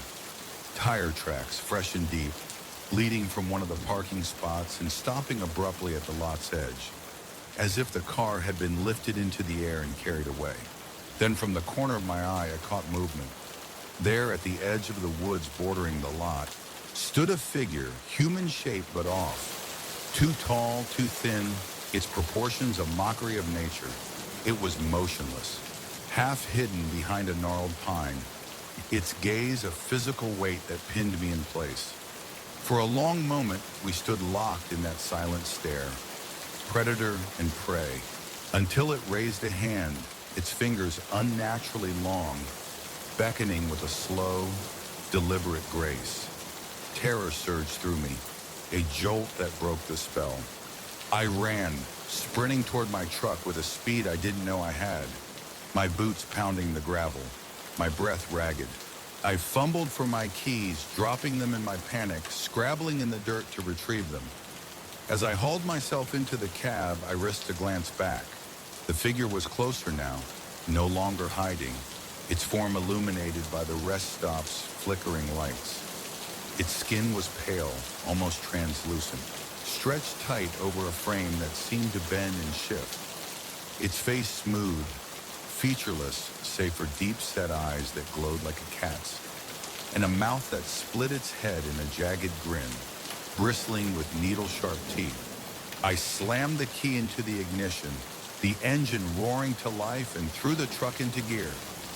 More figures emerged from the woods, dozens, their movements fluid, unnatural, a silent horde converging on the lot. I floored the gas, the tires spinning, gravel spraying as I tore out of pinewood, the figures shrinking in my mirrors but never fully vanishing. I drove for hours, pushing past legal limits, past reason, my hands trembling on the wheel, my eyes darting to the mirrors for any sign of pursuit. The highway was empty, the night endless, but the memory of those eyes, that beckoning hand, burned in my mind like a brand. I didn't stop until dawn, pulling into a truck stop 2 states away, the sun's light a fragile shield against the dark. Even then, I couldn't shake the feeling of being watched, the sense that something had followed me, clinging to the edges of my reality. I considered reporting what I'd seen, but what could I say? That I'd stumbled into a rest stop where people vanished, chased by creatures that weren't human? They'd lock me up or worse, laugh it off. So I kept silent, finished my run, and tried to bury the memory, to convince myself it was a hallucination born of exhaustion. But the truth wouldn't stay buried. In the weeks that followed, I dug into the whispers of the road, the stories truckers tell in hushed tones over coffee. There were tales of rest stops like Pinewood, places where people disappeared, their cars left behind, their lives erased. Figures seen at the edge of the woods, always at night, always beckoning, their forms shifting in the telling. Aliens, spirits, gods forgotten by time. I don't know what they are, don't know what they want, but I know they're real, waiting in the shadows of lonely highways, in the silence of places meant for rest. I still drive, but never at night if I can help it. I avoid rest stops, pushing myself to reach cities where the lights never dim, where the dark can't hide its secrets. But sometimes on long hauls when the road stretches forever and the night presses close, I see them in my mirrors. Tall, thin figures keeping pace with my truck, their eyes glowing in the dark. I tell myself it's my imagination, a scar from that night, but deep down I wonder. Did I escape Pinewood, or am I still there, trapped in some liminal space, living a life that's not quite mine? If you're ever driving late and see a rest stop glowing in the dark, check your gas, your coffee, your will to keep going. Ask yourself if it's worth the risk.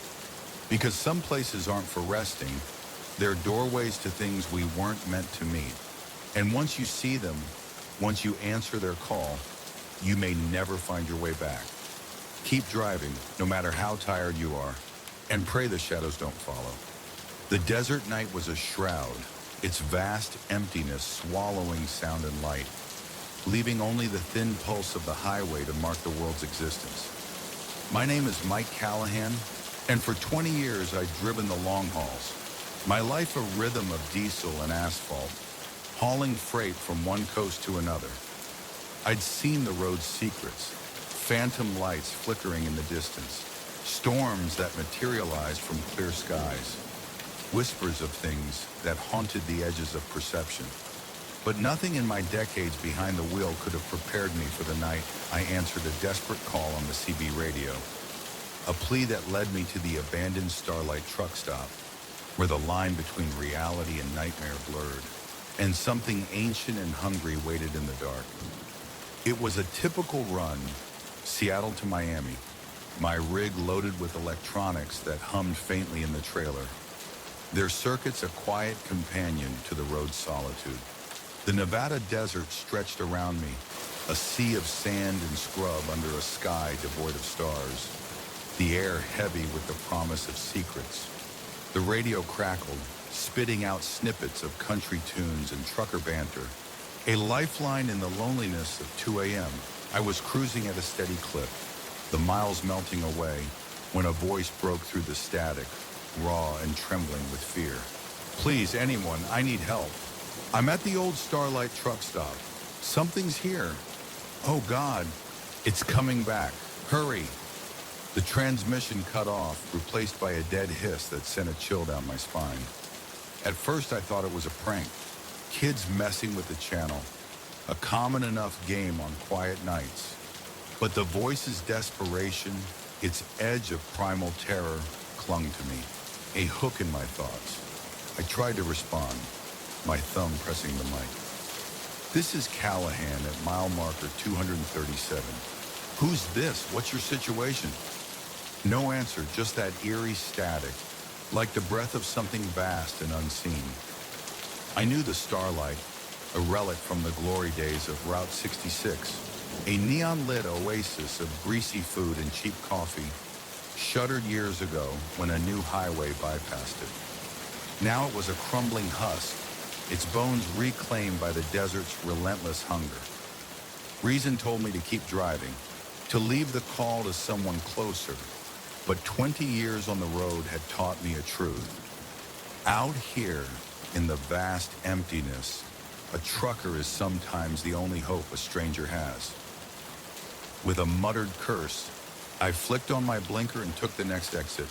The old access road barely more than a scar in the sand, its asphalt cracked and overgrown with weeds. My headlights cut through the dark, illuminating tumbleweeds and the occasional glint of broken glass. The desert's silence a weight that pressed against my chest. Then rising from the night like a specter, I saw it, the Starlight truck stop, its neon sign long dead, its windows boarded, its roof sagging under the weight of time. The parking lot, once alive with rigs from every state, was a graveyard of dust and shadows, empty save for the ghosts of memory. I pulled up to the main entrance, leaving the engine running, its rumble a small defiance against the stillness. The building loomed before me, its silhouette jagged against the sky. The boards over the doors pried loose, revealing a dark maw that seemed to swallow the light. "Hello," I called, my voice small, lost in the vastness. "Anyone here? I heard your call on the CB, no response, not even an echo, just the creak of the cooling engine and the faint moan of wind through the broken sign." I grabbed my flashlight from the cab, its beam a frail spear in the dark, and stepped toward the entrance, every instinct screaming to turn back. But the memory of that voice, its raw panic, drove me forward, a tether to a stranger I couldn't abandon. Inside, the air was thick with decay, smell of rotting wood and stale grease coating my throat. My flashlight swept the room, revealing a scene frozen in time. Overturned tables, shattered plates, a counter dusted with years of neglect. It looked like the place had been looted, stripped by scavengers. Yet the silence was oppressive, unbroken by the skitter of rats or the drip of a leak. I called again, my voice echoing in the hollow space. But the only answer was a scraping sound from the back, like something heavy dragging across the floor. My heart lurched, my grip tightening on the flashlight. "You okay back there?" I shouted, moving toward the noise, my boots crunching on debris. As I rounded the corner into what was once the kitchen, my beam fell on something that stopped my breath. Propped against a rusted stove was a CB radio, its plastic gleaming, pristine, utterly out of place in the ruin around it. It looked brand new, its cord neatly coiled, as if someone had placed it there moments ago. I approached, my pulse hammering, my mind racing. Had the caller left it here? Why? And where were they now? Then I saw the floor, curved lines and symbols drawn in a dark, crusted substance that looked horrifyingly like dried blood.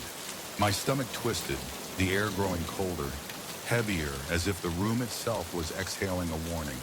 A low, guttural sound broke the silence. Not quite a voice, but close, coming from behind me. The hairs on my neck stood on end as I turned, my flashlight trembling in my hand. There in the doorway was something. In the fleeting moment before terror overwhelmed me, my mind tried to make sense of it. Vaguely humanoid, but too tall, too thin, its limbs bent at angles that defied bone and sinew. Its face was a blank expanse of pale flesh, split by a mouth that stretched from ear to ear, a void of jagged teeth. It unfolded itself, growing taller, its form flowing like smoke, and reached for me with claws that shimmered in the light. My body froze, my mind screaming. But before I could act, the world blurred, my consciousness slipping into darkness. I woke in my truck, parked on the highway's shoulder, the engine cold, the desert night unchanged. For a moment I thought it was a dream, a vivid nightmare conjured by exhaustion. But then I saw the dust coating my clothes, the scratches on my arms, raw and stinging. And there on the passenger seat was the CB radio from the truck stop, its presence a violation of reality. My logbook showed 6 hours missing, a gap I couldn't account for, a void that echoed in my mind. I drove to the nearest town, my hands shaking, and checked into a motel, the radio locked in my trunk, its weight a constant pull. I tried to make sense of it, to piece together the fragments of that night. Had I seen what I thought I saw, or had my mind filled the gaps with horror? I thought of going to the police, but what could I tell them? That I'd been lured to an abandoned truck stop by a ghost, Attacked by a creature that shouldn't exist? They'd think me mad, or worse, guilty of something I couldn't name. So I kept quiet, finished my run and tried to bury the memory, to rebuild the walls of a normal life. But the starlight wouldn't let go. I changed my routes, avoiding empty highways, seeking the safety of crowded cities. Yet the radio haunted me, its presence a reminder I couldn't destroy. I locked it in a storage unit, wrapped in chains, but some nights I swear I hear it. A faint crackle, a voice pleading for help, calling from the dark. I dug into the truck stop's history, finding whispers of disappearances stretching back decades. Truckers who stopped and were never seen again.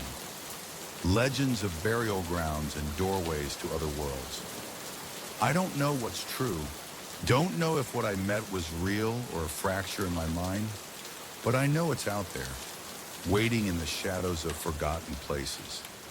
The highways are long, the nights deep, and some calls are traps. If you're driving late and hear a desperate voice on the CB begging for help, think twice before you answer, because sometimes the plea isn't from someone in trouble. It's the trouble itself luring you to a place where the dark is alive, and the things that wait there are always hungry. Keep driving, don't look back, and pray you never see the starlight's glow in your mirrors. The forest was a labyrinth of shadows, its ancient pines weaving a canopy that swallowed the sun, casting the world below in perpetual twilight. Emily and I had come to this secluded cabin in the heart of the mountains for a weekend of reconnection, a chance to mend the fraying threads of our relationship with the balm of nature's quiet. The city had worn us down, her long hours at the hospital, my endless deadlines as a freelance writer, leaving us strangers sharing a bed. This retreat, a rustic cabin rented from a man named Bill, promised solitude, a firelit escape from the world. But as night fell on our first evening, a scratching at the door and a voice that wasn't quite human would transform our sanctuary into a prison, revealing a truth about this land that would haunt us long after we fled its grasp. The drive up had been a winding ascent, the road narrowing to a gravel path that twisted through the forest, the trees pressing close, their branches scraping the car like fingers. The cabin was a weathered gem, its logs dark with age, its windows glowing with the promise of warmth. Bill, a grizzled man with eyes that saw too much, had handed us the keys with a terse warning. Keep the doors locked at night. Woods get strange after dark. I'd laughed it off, chalking it up to rural superstition, but Emily's smile was tight, her nurse's instincts picking up on something I missed. We unpacked, lit a fire and settled in, the crackle of logs and the scent of pine, a soothing counterpoint to the city's chaos. The first night was perfect. We cooked steaks on the grill, drank wine by the fire, and talked, really talked, for the first time in months. The forest was alive outside, its sounds a gentle chorus of crickets and rustling leaves, lulling us into a sense of peace. We fell asleep in each other's arms, the cabin's walls a cocoon against the world. But sometime after midnight, I woke with a start, the air heavy, the fire reduced to glowing embers. The forest had gone silent, its music replaced by a stillness so profound it felt like a presence, a weight pressing against the cabin. Then it came, a faint scratching at the door, slow and deliberate, like nails dragged across wood. I sat up, my heart lurching, my eyes straining in the dim light. Emily stirred beside me, her voice thick with sleep. "What's that?" The scratching grew louder, more insistent, joined by a sound that made my skin crawl. A low, guttural murmur, not quite words but close, as if something was trying to speak, to mimic human speech. It came from just beyond the door, inches away, separated only by a thin barrier of wood and metal. I grabbed the fire poker, its weight cold in my hand, and crept toward the door, Emily close behind, her breath shallow. The scratching paused, then resumed, the murmur rising into a cadence that was almost a voice, its tone pleading, hungry. "Don't open it," Emily whispered, her hand gripping my arm, her eyes wide with fear. I nodded, my throat dry, but the sound was a siren, pulling at my curiosity, my need to know. I pressed my eye to the peephole, expecting a bear, a raccoon, something mundane. But there was nothing, just darkness, a void that seemed to stare back, its emptiness more terrifying than any beast. The scratching moved to the windows, a slow, circling rhythm, as if testing every entry. The curtains were drawn, but I could feel it out there. Its presence a pressure that made the cabin feel smaller, its walls thinner. Emily clutched my hand, her nails digging into my skin, and we backed into the living room. The fire's faint glow, our only light. "What is it?" she whispered, her voice trembling. I shook my head, unable to answer, my mind racing with possibilities.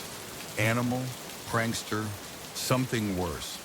The murmur grew louder, its almost words clearer now, a mockery of language that sent chills through me. We considered running to the car, but the keys were on the kitchen counter across the room, and the thought of opening the door was unthinkable. So we waited, huddled by the fire, the poker in my hand, Emily's arms around me, the night stretching into an eternity of dread. The scratching circled, relentless, the voice weaving in and out, sometimes at the door, sometimes at the windows, always just beyond reach. I tried to convince myself it was a trick, a hallucination born of fear, but the sounds were too real, too deliberate, a predator toying with its prey. Just before dawn, in that darkest hour when hope feels like a distant memory, a new sound broke the siege. Footsteps on the porch, heavy and human, followed by a knock, sharp and normal. "Hello? Anyone in there?" A man's voice called, gruff but blessedly ordinary. I crept to the door, my heart pounding, and peered through the peephole. It was Bill, the cabin's owner, his flashlight cutting through the pre-dawn gloom, his face lined with worry. I opened the door, relief flooding me, though my hands still shook. "Bill, thank God," I said, my voice hoarse. "There's something out here, something—" He cut me off, pushing past us into the cabin, his eyes scanning the room. "I know. That's why I'm here. You two okay?" We nodded, still shaken, our bodies pressed close. Bill checked the windows, the doors, his movements practiced, as if he'd done this before. When he was satisfied, he turned to us, his expression grim. "I owe you an apology," he said, his voice low. "I should have told you the truth when you arrived, but I was afraid you'd leave. And, well, I need the money." "Told us what?" Emily demanded, her voice sharp, her nurse's calm cracking under the weight of the night. Bill sighed, his shoulders sagging, making him look older, wearier. "This land, it's not right, never has been. For as long as my family's owned it, there have been things in these woods, things that ain't natural. They keep to themselves mostly. But when new folks come, they get curious, stirred up like..." A chill ran through me, my mind grappling with his words. "What kind of things?" I asked, though I dreaded the answer. He shook his head, his eyes distant. "I don't know. Not exactly. Never seen them clear. But I've heard them, felt them watching. They're smart. Whatever they are. Smart and hungry." Emily's voice was a whisper. "Why stay? Why not leave?" Bill's laugh was bitter, hollow. "This land's been ours for generations. And besides, I don't think they let me go." We spent the rest of the night in the living room, huddled under blankets, Bill's flashlight a steady beacon. He told us stories, passed down through his family, of people who'd vanished in these woods, of nights when the veil between worlds grew thin. His voice was steady, but his hands trembled, betraying the fear he'd lived with for years. As dawn broke, painting the forest in soft grays, Bill stood, his face resolute. "They're gone now. They don't like the light. Pack up and go. I'll refund your money. We didn't argue. Within an hour, we were in the car, the cabin shrinking in the rearview mirror, the forest closing behind us like a curtain. We drove in silence, the weight of the night pressing between us, the road a lifeline back to the world we knew. We've never spoken much of that weekend, the memory too raw, too strange to share, even with each other. We returned to our city lives, to routines that felt safe, predictable, but the cabin's shadow lingers. Sometimes when the wind howls through the urban canyons outside our apartment, I hear that scratching, that almost voice calling from the dark. Its words just beyond understanding. I don't know what lives in those woods, don't know why it was drawn to us, or what it might have done if it had breached the cabin's walls. But I know this. There are places where the world is thin, where things we can't name lurk just out of sight. If you ever find yourself in a remote cabin, far from the hum of civilization, and you hear a scratching at the door, a tapping at the window, keep the locks tight, the curtains drawn, and don't answer. Because once you acknowledge the things in the dark, once you let them know you hear, they never stop calling. And sooner or later, fear or curiosity might lead you to open the door, to step into a night that never ends. The forest was a living tapestry, its ancient pines weaving a cathedral of green that whispered secrets older than time. My name is Maggie Chen, and for a decade, I'd roamed the wild places of the world as a nature photographer. My camera a key to unlocking the beauty hidden in jungles, deserts, and mountains. The Olympic National Forest was my latest canvas, a 2-week solo expedition to capture its untamed heart for a conservation magazine. I'd come for the solitude, for the chance to lose myself in the rhythm of moss and mist, to frame the wilderness in moments of perfect light. But on the 5th night, deep in that primal expanse, a single photograph would reveal a presence that turned my sanctuary into a hunting ground, proving that some things are better left unseen and some gazes once met. Never let go. The first days were a photographer's dream. I pitched my tent in a clearing by a stream, its waters murmuring over polished stones, and spent my days wandering, my lens drinking in the forest's wonders, ferns unfurling like emerald scrolls, waterfalls veiled in mist, sunlight piercing the canopy in golden spears. The air was sharp with pine and earth, the silence broken only by the chatter of squirrels or the distant cry of a hawk. I photographed deer grazing in dawn's hush, mushrooms glowing like jewels in the undergrowth, and ravens perched on twisted branches, their eyes glinting with knowing. Each night, I'd return to my camp, review my shots by lantern light, and fall asleep to the forest's lullaby, its rustles and sighs a balm to my city-worn soul. It was on the 5th night, as I sat in my tent, the lantern casting a warm glow against the nylon, that the forest spell began to fracture. I was scrolling through the day's images, the camera's screen a window to the world I'd captured, when a shape in the background of one photo stopped me cold. There, half hidden between 2 towering pines, was a figure, vague, almost a trick of shadow, but unmistakably humanoid, its form too tall, too thin, its proportions skewed in a way that set my teeth on edge. I zoomed in, my heart quickening, but the image was too blurry to discern details. The figure a smudge of wrongness against the trees. I told myself it was a deer, a bear, a quirk of light and a lens, but the unease lingered, a splinter in my thoughts. The next morning I returned to the spot, the forest beauty now laced with a subtle menace, its silence heavier, as if the trees were holding their breath. I set up a motion-activated camera trap, securing it to a trunk, its lens trained on the space where the figure had stood. I spent the day hiking, photographing, trying to shake the feeling that I was being watched, my eyes darting to every shadow, my ears straining for sounds that didn't belong. The forest, once a refuge, felt like a maze, its paths twisting, its landmarks shifting when I wasn't looking. When I retrieved the camera that evening, my hands trembled, my breath shallow. I sat in my tent, the lantern's light flickering, and powered on the camera, my heart a drumbeat in my chest. The first images were ordinary, a squirrel darting across the frame, a bird perched briefly on a branch. But then the sequence changed, and my blood turned to ice. A figure appeared, impossibly tall, its limbs elongated, bending at angles that mocked biology. Its skin was pale, almost translucent, stretched tight over a frame that seemed to shimmer, as if caught between worlds.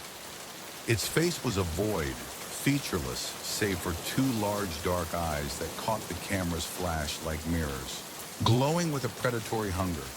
The sequence showed it moving closer, frame by frame, its motions jerky, unnatural, until the final image captured it reaching for the lens, its long, jointed fingers blurred with intent. I dropped the camera, my hands shaking, my mind refusing to accept what I'd seen. This wasn't real. It couldn't be. A prank, a glitch, a hallucination born of solitude. But the images were too clear, the figure too deliberate, its presence a violation of everything I knew. I scrambled out of the tent, the forest's silence now a suffocating weight, the trees looming like sentinels guarding a secret I wasn't meant to know. My camp felt exposed, the lantern's glow a beacon drawing eyes I couldn't see. I should have packed up and fled, abandoned the assignment, but a stubborn part of me, call it obsession, call it madness, demanded proof, a clearer shot to make sense of the impossible. I stayed, setting up more camera traps around my camp, their lenses trained on the dark. Sleep became a distant memory, my nights spent huddled in my sleeping bag, clutching my hunting knife, jumping at every snap of a twig, every rustle of leaves. The creature came closer each night, its presence a palpable force, like a storm gathering on the horizon.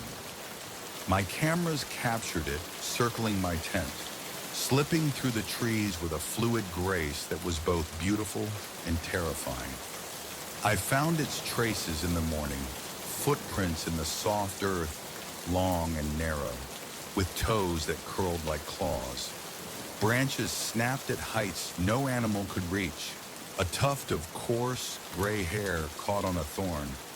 Unlike anything I'd seen, I ventured deeper during the day, following trails of broken branches and those eerie prints, driven by a need to understand. I found places where the undergrowth was crushed, as if something heavy had lain there, watching. The air in those spots was thick, charged with a static hum that made my skin prickle. The forest, once a sanctuary, had become a labyrinth, its beauty a mask for something ancient and malevolent. I told myself I was documenting a discovery, that my photos could redefine our understanding of the wild. But deep down, I knew I was unraveling, my sanity fraying under the weight of what I'd seen. The climax came on what should have been my final night. My nerves shot, my body exhausted from sleepless vigil.